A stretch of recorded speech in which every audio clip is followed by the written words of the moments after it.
ಹಾಕಿರ್ತಾರೆ. ಇವಕ್ಕೇನಂತಾರೆ ವಿಚಾರ ಅಂತ ಕರೀತಾರೆ. ಇವುಗಳಿಗೆ ವಿಚಾರ ಅಂತ ಕರೀತಾರೆ. ಸಾರ್ವಜನಿಕ ಸ್ಥಳಗಳಲ್ಲಿ ಧೂಮಪಾನ ಮಾಡಬಾರ್ದು, ಸಿಗರೇಟ್ ಸೇದಬಾರ್ದು, ಅಥವಾ ರೈಲ್ವೆ ಸ್ಟೇಷನ್ಗಳಲ್ಲಿ, ಬಸ್ ಸ್ಟ್ಯಾಂಡ್ಗಳಲ್ಲಿ ಮತ್ತು ಬಸ್ನಲ್ಲಿ ಧೂಮಪಾನ ಮಾಡಬಾರ್ದು ಅನ್ನುವಂಥದ್ದು ಒಂದು ವಿಚಾರ. ಈಗ ಬೋರ್ಡ್ ಹಾಕಿರ್ತಾರೆ, ಅದು ಒಂದು ವಿಚಾರ. ಅದರ ತಕ್ಕಂತೆ ನಾವು ನಡ್ಕೊಂಡಿವಿ ಅಂತಂದರೆ, ಅದನ್ನು ನಾವು ಅಳವಡಿಸ್ಕೊಂಡಿವಿ, ಅದರಂತೆ ನಾವು ನಡ್ಕೊಂಡಿವಿ ಅಂತಂದರೆ ಅದಕ್ಕೇನಂತ ಕರೀತಾರೆ? ಆಚಾರ ಅಂತ ಕರೀತಾರೆ. ಅದು ಬೋರ್ಡ್ ಹಾಕಿದರೂ ಕೂಡ ಮತ್ತು ಅದೇ ಸ್ಥಳದಲ್ಲಿ ನಿಂತ್ಕೊಂಡು ಸಿಗರೇಟ್ ಸೇರ್ತಾ ಇದ್ರೆ, ಅಥವಾ ಗಾಡಿ ಓಡಿಸುವಾಗ ಮೊಬೈಲಲ್ಲಿ ಮಾತಾಡಬಾರ್ದು ಅಂತ ತಿಳ್ಕೊಂಡು ಬೋರ್ಡ್ ಹಾಕಿರ್ತಾರೆ, ಆ ಬೋರ್ಡ್ ಹತ್ತಿರ ನಿಂತ್ಕೊಂಡು ಮತ್ತೆ ನಾವು ಮೊಬೈಲ್ನಲ್ಲಿ ಮಾತಾಡ್ತಾ ಇದ್ರೆ, ಅಥವಾ ಆ ಡ್ರೈವರ್ನೇ ಮೊಬೈಲಲ್ಲಿ ಮಾತಾಡ್ತಾ ಇದ್ರೆ, ಇದಕ್ಕೆ ಅನಾಚಾರ ಅಂತ ಕರೀತಾರೆ. ಒಂದು ವಿಚಾರ ನಮಗೆ ಇರ್ತದೆ, ಅದನ್ನು ನಾವು ಅಳವಡಿಸ್ಕೊಂಡಿವಿ ಅಂತಂದರೆ ಅದು ಆಚಾರ ಆಗ್ತದೆ. ಸದ್ವಿಚಾರವನ್ನು ನಾವು ಅಳವಡಿಸ್ಕೊಂಡಾಗ ಅದು ಸದಾಚಾರ ಆಗ್ತದೆ. ನಾವು ಅದನ್ನು ಆಚರಿಸಿದ್ದೀವಿ ಅಂತಂದರೆ ಅದೇ ನಮಗೆ ಸ್ವರ್ಗ. ನಾವು ಅದು ತಿಳಿದು ತಪ್ಪು ಮಾಡಿದ್ದೀವಿ, ಅದನ್ನು ನಾವು ಆಚರಿಸಲಿಲ್ಲ ಅಥವಾ ಅನುಸರಿಸಲಿಲ್ಲ ಅಂತಂದರೆ ಅದೇ ಅನಾಚಾರ. ಅದಕ್ಕಾಗಿ ಗುರು ಬಸವಣ್ಣ ಹೇಳ್ತಾ ಇದ್ದಾರೆ, ಆಚಾರವೇ ಸ್ವರ್ಗ, ಅನಾಚಾರವೇ ನರಕ ಅಂತ ತಿಳ್ಕೊಂಡು ಹೇಳ್ತಾರೆ. ಈ ಮೊಬೈಲಲ್ಲಿ ಮಾತಾಡೋದು ಅಂತಂದರೆ ನನಗೆ ನೆನಪಾಯಿತು. ನೀವು ಯಾರಾದರೂ ಬಸ್ಗಳಲ್ಲಿ ಹೋಗುವಾಗ ಇಲ್ಲಿಗೆಲ್ಲರ ಹತ್ರ ಮೊಬೈಲ್ ಇರ್ತದೆ. ಈಗೇನೆಲ್ಲ ಚಿಕ್ಕ ಮಕ್ಕಳು ಸಹಿತ ಪ್ರೈಮರಿ ಸ್ಕೂಲಿಗೆ ಹೋಗುವಾಗ ಮಕ್ಕಳು ಒಂದು ಮೊಬೈಲ್, 2 ಮೊಬೈಲ್ ಜೇಬಲ್ಲಿ ಇಟ್ಕೊಂಡು ಹೋಗ್ತಿರ್ತಾರೆ. ಮೊಬೈಲ್ನಲ್ಲಿ ಮಾತಾಡೋದಂದರೆ ಇವತ್ತಿನ ದಿವಸ ಮಾತಾಡಿ ಎಲ್ಲರೂ ಕಿವಿ ಡ್ರಮ್ಗಳೆಲ್ಲ ಹೋಗ್ತಾ ಇದ್ದಾವೆ. ಆ ಎಲೆಕ್ಟ್ರಾನಿಕ್ ರೇಸ್ಗಳು ಬಡ್ದು ಕಿವಿ ಪಟಲುಗಳು ಹಾಳಾಗ್ತಾ ಇರೋದು ನಾವು ವೈಜ್ಞಾನಿಕ ವರದಿ ಪ್ರಕಾರ ನೋಡ್ತಾ ಇದ್ದೇವೆ. ಅನವಶ್ಯಕವಾಗಿ ಮಾತಾಡಬಾರ್ದು. ಎಷ್ಟು ಅವಶ್ಯಕತೆ ಇರ್ತದೋ ಅಷ್ಟು ಮೊಬೈಲಲ್ಲಿ ಮಾತಾಡಬೇಕು. ಆದರೆ ನೀವು ಬಸ್ಗಳಲ್ಲಿ ಹೋಗುವಾಗ ಈಗ ಕಂಡಕ್ಟರ್ ಮಾತಾಡ್ತಿರ್ತಾರೆ. ಕಂಡಕ್ಟರ್ ನಿಮ್ಗೆ ಟಿಕೆಟ್ ಕೊಡುವಾಗ ಮೊಬೈಲಲ್ಲಿ ಮಾತಾಡ್ತಾನೆ ಟಿಕೆಟ್ ಹರಿತಾರೆ, ಪರವಾಗಿಲ್ಲಪ್ಪ.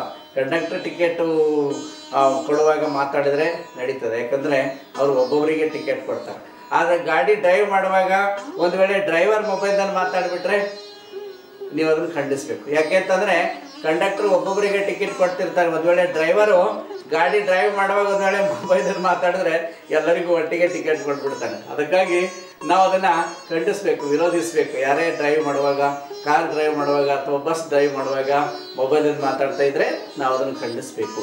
ಯಾವ ರೀತಿಯಾಗಿ ನಾವು ನಡಿಬೇಕು ಅಂತಕ್ಕಂಥದ್ದನ್ನು ನಮಗೆ ಗುರು ಬಸವಣ್ಣನವರು ಕಲಿಸ್ತಾ ಇದ್ದಾರೆ. ಇಂತಹ ಒಂದು ಸದ್ವಿಚಾರಗಳನ್ನು ನಮ್ಮ ಬದುಕಿನಲ್ಲಿ ಅಳವಡಿಸಿಕೊಂಡು ನಡೆದಾಗ ಅದೇ ಸದಾಚಾರ ಆಗ್ತದೆ. ಅಂತಹ ಸದಾಚಾರಿಗಳು ಎಲ್ಲಿರ್ತಾರೆ ಅದೇ ದೇವಲೋಕ. ಅಂತಹ ಒಂದು ಸದಾಚಾರವನ್ನು ಆಚರಿಸ್ಕೊಳ್ತಕ್ಕಂಥದ್ದಕ್ಕೆ ಏನಂತ ಕರೀತಾರೆ? ಸ್ವರ್ಗ ಅಂತ ಕರೀತಾರೆ. ಅದಕ್ಕಾಗಿ ಸ್ವರ್ಗ ನರಕ ಅನ್ನುವಂಥವು ಬೇರೆ ಎಲ್ಲೂ ಇಲ್ಲ, ಅವು ನಮ್ಮ ಕೈಯಲ್ಲೇ ಇದೆ. ಅದು ನಿರ್ಮಾಣ ಮಾಡ್ಕೊಳ್ತಕ್ಕಂಥದ್ದು ನಮ್ಮ ಕೈಯಲ್ಲೇ ಇದೆ ಅಂತ ತಿಳ್ಕೊಂಡು ಗುರು ಬಸವಣ್ಣನವರು ಹೇಳ್ತಾ ಇದ್ದಾರೆ. ಈ ಕರ್ತಾರನ ಕಮ್ಮಟದಲ್ಲಿ ನಿರ್ಮಾಣ ಆಗಬೇಕು ನಾವು. ಅದರಲ್ಲಿ ನಾಣ್ಯಗಳಲ್ಲಿ 3 ಪ್ರಕಾರ ಇರ್ತದೆ. ಒಂದು ಚಿನ್ನದ ನಾಣ್ಯಗಳಿರ್ತವೆ. ಆ ಚಿನ್ನದ ನಾಣ್ಯಗಳು ಭಾರತ ದೇಶದಲ್ಲೂ ನಡೀತವೆ, ನೀವು ಪಾಕಿಸ್ತಾನಕ್ಕೆ ಹೋದರೂ ನಡೀತವೆ, ಅಮೇರಿಕಕ್ಕೆ ಹೋದರೂ ನಡೀತದೆ. ಚಿನ್ನ ಎಲ್ಲ ಕಡೆ ಒಂದೇ ಇರ್ತದೆ. ಆದರೆ ರೂಪಾಯಿ ಭಾರತದಲ್ಲಿ ಮಾತ್ರ ನಡೀತದೆ. ಡಾಲರ್ ಇತ್ತು ಅಂದರೆ ಅಮೇರಿಕಾ, ಈಗ ಎಲ್ಲ ದೇಶಗಳಲ್ಲೂ ಕೂಡ ಜಾಗತಿಕ ಮಟ್ಟದಲ್ಲಿ ಎಲ್ಲ ಕಡೆಯಲ್ಲೂ ಕೂಡ ನಡೀತದೆ. ಇನ್ನು ಕೆಲವು ಖೋಟಾ ನಾಣ್ಯಗಳಿರ್ತಾವೆ. ಅವು ಕರ್ನಾಟಕದಲ್ಲಿ ನಡೆಯಲ್ಲ, ಭಾರತದಲ್ಲೂ ನಡೆಯಲ್ಲ, ಬೇರೆ ದೇಶದಲ್ಲೂ ನಡೆಯೋದಿಲ್ಲ. ಅಂದ್ರಾಗ ಖೋಟಾ ನೋಟುಗಳಿರ್ತಾವಲ್ಲ, ಆ ರೀತಿಯಲ್ಲಿ ನಾವು ಖೋಟಾ ನೋಟುಗಳು ಅಥವಾ ಖೋಟಾ ನಾಣ್ಯಗಳಾಗಬಾರ್ದು. ಒಂದು ವೇಳೆ ನಮಗೆ ಚಿನ್ನದ ನಾಣ್ಯಗಳಾಗುವಂತಹ ಒಂದು ಕೆಪಾಸಿಟಿ ಇಲ್ಲದೇ ಇದ್ರೂ ಕೂಡ ನಾವು ಸಲ್ಲುವಂತಹ ಚಲಾವಣೆಯಲ್ಲಿ ಇರ್ತಕ್ಕಂಥ ನಾಣ್ಯಗಳಾದರೂ ನಾವು ಆಗಬೇಕು ಅಂತಕ್ಕಂಥ ಒಂದು ಮಾತನ್ನು ನಾವಿಲ್ಲಿ ನೋಡಬೇಕಾಗ್ತದೆ. ಅದಕ್ಕಾಗಿ ಈ ಒಂದು ಸಲ್ಲುವ ನಾಣ್ಯಗಳಾಗಿ ನಾವು ಇಲ್ಲಿನೂ ಸಲ್ಲಬೇಕು, ಅಲ್ಲಿನೂ ಸಲ್ಲಬೇಕು ಅಂದರೆ ನಾವು ಡಾಲರ್ಗಳಾಗಬೇಕು, ಚಿನ್ನದ ನಾಣ್ಯಗಳಾಗಬೇಕೆ ವಿನಃ ಇವತ್ತಿನ ದಿವಸ ನಾವು ಖೋಟಾ ನಾಣ್ಯಗಳನ್ನೇ ಭಾಳಷ್ಟು ನೋಡ್ತಾ ಇದ್ದೀವಿ, ಖೋಟಾ ನೋಟುಗಳೇ ಭಾಳಷ್ಟು ನೋಡ್ತಾ ಇದ್ದೀವಿ. ಆ ರೀತಿಯಲ್ಲಿ ಮನುಷ್ಯನೂ ಕೂಡ ಒಂದು ಸಲ್ಲುವ ನಾಣ್ಯವಾಗಿ ಇಲ್ಲಿಯೂ ಸಲ್ತಕ್ಕಂತಹ, ಇಲ್ಲಿಯೂ ಎಲ್ಲರ ಮೆಚ್ಚುಗೆಗೆ ಪಾತ್ರವಾಗ್ತಕ್ಕಂತಹ ಮತ್ತು ನಾವು ಪರಮಾತ್ಮನಿಗೂ ಕೂಡ ಪಾತ್ರರಾಗ್ತಕ್ಕಂತಹ ಒಂದು ಸಲ್ಲುವ ನಾಣ್ಯಗಳಾಗಿ ತಯಾರಾಗಬೇಕು, ಅಂಥ ರೂಪುಕೊಳ್ಬೇಕು. ಒಬ್ಬ ಜೀವಾತ್ಮನಲ್ಲಿ ಅನೇಕ ಮನುಷ್ಯ ಹುಟ್ಟಿದಾಗ ಹುಟ್ಟಿನಿಂದಲೇ ಆ ಇನ್ಸ್ಟಿಂಕ್ಟಿವ್ ಬಿಹೇವ್ಸ್ ಅಂತ ತಿಳ್ಕೊಂಡು ಹೇಳ್ತಾರೆ ಮನಸ್ಶಾಸ್ತ್ರಜ್ಞ ಸಿಗ್ಮಂಡ್ ಫ್ರೈಡ್ ಅವ್ರ ಪ್ರಕಾರ 14 ಹುಟ್ಟುಗುಣಗಳು ಮನುಷ್ಯನಲ್ಲಿ ಇರ್ತವೆ. ಅಂಥ ಇನ್ಸ್ಟಿಂಕ್ಟಿವ್ ಬಿಹೇವಿಯರ್ಸ್ ಏನಿರ್ತಾವ ಅವನ್ನೆಲ್ಲ ಕಳೆದುಕೊಂಡು ನಾವು ಪರಿಪೂರ್ಣತೆ ಕಡೆಗೆ ಹೋಗ್ತಕ್ಕಂಥ ಒಂದು ಕಮ್ಮಟ, ಮನುಷ್ಯನಿಗೆ ಪರಿಪೂರ್ಣ ಆಗಲಿಕ್ಕೆ ಒಂದು ಅವಕಾಶ ಗುರು ಬಸವ ಆ ಸೃಷ್ಟಿಕರ್ತನಾದಂತಹ ಪರಮಾತ್ಮ ನಮಗೆ ಈ ಒಂದು ಕಮ್ಮಟದಲ್ಲಿ ಅವಕಾಶವನ್ನು ಕೊಟ್ಟಿದ್ದಾನೆ. ಆದರೆ ಮನುಷ್ಯ ಜನ್ಮ ಇಂಥ ಶ್ರೇಷ್ಠವಾದಂಥ ಒಂದು ಜನ್ಮ ಸಿಕ್ಕಾಗಲೂ ಕೂಡ ಮನುಷ್ಯ ಏನು ಮಾಡ್ತಾನೆ, ಅದರ ಸದುಪಯೋಗ ಮಾಡಿಕೊಳ್ಳದೇನೆ ತಾನು ತನ್ನ ಮತ್ತೆ ಪಶುವಿನ ಗುಣವನ್ನು ಅಂದ್ರೆ ಹುಟ್ಟು ಗುಣಗಳನ್ನೇ ಬಾಳ್ತಕ್ಕಂಥವ್ರು, ಹುಟ್ಟು ಗುಣಗಳಲ್ಲೇ ಬಾಳುವಂಥವ್ರಿಗೆ ಏನಂತಾರೆ ಪ್ರಾಣಿಗಳು ಅಂತ ಕರೀತಾರೆ. ಪ್ರಾಣಿಗಳಿಗೆ ಸಮಾನ. ಕಲಿತಂತಹ ಗುಣಗಳಲ್ಲಿ ಬಾಳ್ತಕ್ಕಂಥವರಿಗೆ ಮನುಷ್ಯ ಅಂತ ತಿಳ್ಕೊಂಡು ಹೇಳ್ತಾರೆ. ದೈವಿ ಗುಣಗಳಲ್ಲಿ ಬಾಳ್ತಕ್ಕಂಥವರಿಗೆ ಮಹಾಪುರುಷ ಅಥವಾ ಮಹಾತ್ಮ ಅಂತ ಕರೀತಾರೆ. ಆ ಮಹಾತ್ಮನಾಗ್ತಕ್ಕಂಥ ಒಂದು ಶಕ್ತಿ ನಮ್ಮಲ್ಲಿ ಇಲ್ಲದೇ ಇದ್ರೂ ಕೂಡ ಮಾನವರಾಗಿ ಬಾಳ್ತಕ್ಕಂತಹ ಒಂದು ಸಂಸ್ಕಾರವನ್ನು ಪಡೆದುಕೊಂಡು ಅಟ್ಲೀಸ್ಟ್ ಮಾನವರಾದರೂ ಆಗ್ಬೇಕು. ಒಂದು ಕಡೆ ಸಿದ್ದಯ್ಯ ಪುರಾಣಿಕರು ಹೇಳ್ತಾರೆ, ಏನಾದರೂ ಆಗು ನೀ ಬಯಸಿದಂತಾಗು, ಏನಾದರೂ ಸರಿಯೇ ಮೊದಲು ಮಾನವನಾಗು. ಏನಾದರೂ ಆಗು ಮೊದಲೇನಾಗಬೇಕು, ನಾವು ಮಾನವರಾಗಬೇಕು ಅಂತ ತಿಳ್ಕೊಂಡು ಹೇಳ್ತಾ ಇದ್ದೇನೆ. ಅಂತಹ ಮಾನವೀಯತೆ ನಮ್ಮಲ್ಲಿ ಇಲ್ಲದೇ ಇದ್ರೆ, ಮಾನವತೆಯ ಲಕ್ಷಣಗಳೇ ನಮ್ಮಲ್ಲಿ ಇಲ್ಲದೇ ಇದ್ರೆ ನಾವು ಮನುಷ್ಯನಾಗಿ ಹುಟ್ಟಿದ್ರು ಕೂಡ ಏನು ಪ್ರಯೋಜನ ಇಲ್ಲ ಮನುಷ್ಯ ಜನ್ಮದಲ್ಲಿ ಬಂದು ಅಂತ ತಿಳ್ಕೊಂಡು. ಅದಕ್ಕಾಗಿ ಇಲ್ಲಿ ಗುರು ಬಸವಣ್ಣವ್ರು ಹೇಳ್ತಾ ಇದ್ದಾರೆ, ಇಲ್ಲಿ ಸಲ್ಲುವ ನಾಣ್ಯಗಳಾಗಿ ಅಲ್ಲಿಯೂ ಸಲ್ತಕ್ಕಂತಹ ಪರಮಾತ್ಮನ ಅನುಗ್ರಹವನ್ನು ಪಡ್ಕೊಳ್ತಕ್ಕಂತಹ ಮತ್ತು ಮುಕ್ತಿಯನ್ನು ಪಡ್ಕೊಳ್ತಕ್ಕಂತಹ ಒಂದು ಸಲ್ಲುವ ನಾಣ್ಯಗಳು ಪ್ರತಿಯೊಬ್ಬರು ಆಗಬೇಕು ಅನ್ನುವಂಥ ಮಾತನ್ನು ಹೇಳ್ತಾ ಇದ್ದಾರೆ. ನಾವು ನಡೆಯುವಾಗ ಎಚ್ಚೆತ್ತು ನಡಿಬೇಕು. ಹೆಜ್ಜೆಗಳನ್ನು ಇಡುವಾಗ ಅಂದರೆ ಪ್ರತಿಯೊಂದು ಜೀವನದಲ್ಲಿ ನಾವು ನಿರ್ಣಯಗಳನ್ನು ತೆಗೆದುಕೊಳ್ಳುವಾಗ ಕೂಡ, ನಿರ್ಧಾರಗಳನ್ನು ತೆಗೆದುಕೊಳ್ಳುವಾಗಲೂ ಕೂಡ ಬಹಳ ವಿಚಾರ ಮಾಡಿ ನಾವು ಆಲೋಚನೆಯನ್ನು ಮಾಡಿ ನಾವು ನಡ್ಕೊಳ್ಬೇಕು. ಆ ರೀತಿಯಾಗಿ ನಾವು ನಿರ್ಧಾರವನ್ನು ಕೈಗೊಳ್ಳಬೇಕು ಅನ್ನುವಂಥದ್ದು ಬಹಳ ಮುಖ್ಯವಾದಂಥದ್ದು ಬದುಕಿನಲ್ಲಿ. ಎಷ್ಟೋ ಜನ ಅಂತಹ ಒಳ್ಳೆ ಸಂದರ್ಭಗಳು ಸಿಕ್ಕಾಗ ಆ ನಿರ್ಧಾರ ತೆಗೆದುಕೊಳ್ಳಲಿ ಎಡವಿ ಬಿಡ್ತಾರೆ, ಅವ್ರ ಜೀವನನೇ ಹಾಳಾಗುತ್ತೆ. ಅದಕ್ಕಾಗಿ ಇಲ್ಲಿ ನೋಡ್ತಾ ಇದ್ದೇವೆ, ಎಲ್ಲ ಒಂದು ಯಾವ ಸಂದರ್ಭಗಳಲ್ಲಿ ನಾವು ಯಾವ ರೀತಿಯ ಒಂದು ನಿರ್ಣಯಗಳು ತೆಗೆದುಕೊಳ್ಬೇಕು, ಯಾವ ರೀತಿಯಾಗಿ ನಾವು ಮಾಡಬೇಕು. ಇನ್ನೊಬ್ಬರಿಗೆ ಕೆಟ್ಟದಾಗುವಂತೆ, ಇನ್ನೊಬ್ಬರಿಗೆ ಮೋಸ ಮಾಡ್ತಕ್ಕಂಥದ್ದಾಗಲಿ, ವಂಚನೆ ಮಾಡ್ತಕ್ಕಂಥದ್ದಾಗಲಿ, ಕೇಡ್ ಮಾಡ್ತಕ್ಕಂಥದ್ದಾಗಲಿ ಯಾವತ್ತೂ ಕೂಡ ನಮ್ಮ ಮನಸ್ಸಿನಲ್ಲಿ ನಾವು ಯೋಚನೆಯನ್ನು ಮಾಡಬಾರ್ದು. ನಮಗೂ ಒಳ್ಳೆಯದಾಗಬೇಕು, ಅದು ಸಮಾಜಕ್ಕೂ ಹಿತವಾಗಬೇಕು, ರಾಷ್ಟ್ರಕ್ಕೂ ಹಿತವಾಗಬೇಕು, ಎಲ್ಲರ ಕಲ್ಯಾಣಕ್ಕಾಗಿ ಅದು ಆಗಬೇಕು. ಅಂತಹ ಒಂದು ವಿಚಾರಗಳನ್ನು ನಾವು ಯಾವತ್ತೂ ಕೂಡ ಮಾಡಬೇಕು. ಕೆಲವರು ಇರ್ತಾರೆ, ಬರೀ ಅವರು ಬೆಳಗ್ಗೆ ಎದ್ರೆ ಸಾಕು ಸಂಜೆವರೆಗೂ ಯಾರಿಗೆ ಮೋಸ ಮಾಡಬೇಕು, ಯಾರಿಗೆ ವಂಚನೆ ಮಾಡಬೇಕು, ಹೇಗೆ ನಾವು ಇನ್ನೊಬ್ಬರಿಗೆ ಕತ್ತರಿ ಹಾಕಬೇಕು ಅನ್ನೋಂಥ ವಿಚಾರವನ್ನೇ ಮಾಡ್ತಾ ಇರ್ತಾರೆ. ಅವರು ಇಲ್ಲಿನೂ ಕೂಡ ಸಲ್ಲೋದಿಲ್ಲ, ಅಲ್ಲಿನೂ ಕೂಡ ಸಲ್ಲೋದಿಲ್ಲ, ಪರಮಾತ್ಮನ ಅನುಗ್ರಹನೂ ಕೂಡ ಅವರಿಗೆ ದೊರಕೋದಿಲ್ಲ. ಆಮೇಲೆ ಈ ಒಂದು ಸಮಾಜಕ್ಕೂ ಕೂಡ ಭಾರ ಆಗ್ತಾರೆ. ಏನ್ರಿ, ಸಮಾಜಕ್ಕೂ ಭಾರ ಆಗ್ತಾರೆ ಮತ್ತು ಈ ದೇಶಕ್ಕೂ ಭಾರ ಆಗಿರ್ತಾರೆ. ಏನೋ ಒಂದು ಪ್ರಯೋಜನ ಇಲ್ಲದೆ ಇದ್ದಾಗ, ಏನೋ ಕೆಲಸ ಮಾಡದೇ ಇದ್ದಂತಹ, ಒಬ್ಬ ಕಾಯಕ ಮಾಡದೇ ಇರ್ತಕ್ಕಂತಹ, ಇನ್ನೊಬ್ಬರ ಪ್ರೀತಿ ಪಾತ್ರ ಆಗ್ತಕ್ಕ ಒಂದು ಯಾವ ಗುಣಗಳು ಕೂಡ ಅವನಲ್ಲಿ ಇರೋದಿಲ್ಲ. ಅಂತಹ ಒಂದು ನಿಷ್ಪ್ರಯೋಜಕ ಜನ ಅನೇಕ ಜನ ಇವತ್ತಿದ್ದಾರೆ. ಮನೆಗಳಿಗೆ ಭಾರವಾದಂಥ ಮಕ್ಕಳು, ತಂದೆ ತಾಯಿಗಳೇ ಹೇಳ್ತಾರೆ ಮನೆಗೆ ಭಾರ ಆಗಿ ಹೋಗಿದ್ದಾನೆ. ನಾವು ಅನೇಕ ಕಡೆಗಳಲ್ಲಿ ಪ್ರವಚನಗಳಿಗೆ ಹೋದಾಗ ತಂದೆ ತಾಯಿಗಳು ಹೇಳ್ತಿರ್ತಾರೆ, ಎಲ್ಲ ಮಕ್ಕಳು ಚೆನ್ನಾಗಿದ್ದಾರೆ, ಆದ್ರೆ ಒಬ್ಬ ಮಗ ಮಾತ್ರ ನಮಗೆ ಬಹಳ ಬೇಸರ ಆಗಿದೆ ಅವ್ರ ಬಗ್ಗೆ, ಅವನಿಗೆ ನೀವೇ ಕರ್ಕೊಂಡು ಹೋಗ್ಬಿಡ್ರಿ ಅಂತ ತಿಳ್ಕೊಂಡು ಹೇಳ್ತಾರೆ. ಅಂತ ಒಂದು ಪುಂಡ್ರು ಇರ್ತಾರಲ್ಲ, ಮನೆಗೂ ಭಾರ ಆಗಿರ್ತಾರೆ, ಸಮಾಜಕ್ಕೂ ಭಾರ ಆಗಿರ್ತಾರೆ, ಅವ್ರಿಗೆ ನೀವೇ ಕರ್ಕೊಂಡು ಹೋಗ್ರಿ ಅಂದ್ರೆ ನಾವೀಗ ಆಶ್ರಮಕ್ಕೆ ಅಂಥವ್ರನ್ನ ಕರ್ಕೊಂಡು ಬಂದೀವಿ ಅಂದ್ರೆ ಮತ್ತೆ ಸಮಾಜವನ್ನೇ ಕೆಡಿಸ್ಬಿಡ್ತಾರೆ ಅವ್ರು, ಹೌದಿಲ್ಲ? ಅಂಥವ್ರಿಗೆ ನಾವು ಒಳ್ಳೆ ಸಂಸ್ಕಾರವನ್ನು ಕೊಡ್ತಕ್ಕಂಥ, ಅಂದರೆ ಈ ಒಂದು ಶರಣ ಸಂಸ್ಕಾರ ಅವರಿಗೆ ಕೊಡ್ತಕ್ಕಂಥ ಒಂದು ಕಾರ್ಯವನ್ನು ನಾವು ಇವತ್ತು ಮಾಡಬೇಕಾಗಿದೆ. ಅದಕ್ಕಾಗಿ ನಾವು ಪ್ರತಿಯೊಂದು ಹೆಜ್ಜೆ ಹೆಜ್ಜೆಗೂ ಕೂಡ ನಾವು ಯೋಚನೆಯನ್ನು ಮಾಡಿ ನಡಿಬೇಕು ಅಂತ ತಿಳ್ಕೊಂಡು ಹೇಳ್ತಾರೆ. ಒಂದು ಕಡೆ ಸಿದ್ದರಾಮೇಶ್ವರ ಶರಣರು 12ನೇ ಶತಮಾನದ ಗುರು ಬಸವಣ್ಣನವರು ಸ್ಥಾಪನೆ ಮಾಡಿರುವಂತಹ ಒಂದು ವಿಶ್ವದ ಮೊಟ್ಟ ಮೊದಲನೇ ಪಾರ್ಲಿಮೆಂಟ್ ಎನಿಸಿರ್ತಕ್ಕಂತಹ ಅನುಭವ ಮಂಟಪದಲ್ಲಿ ಸಪ್ತಗಣಾಧೀಶರು ಗುರು ಬಸವಣ್ಣನವರು ಮತ್ತು ಅವರ ಜೊತೆಯಲ್ಲಿ 6 ಜನ ಷಡ್ಗಣಾಧೀಶರು ಅಂತ ತಿಳ್ಕೊಂಡು ಕರಿತೀವಿ.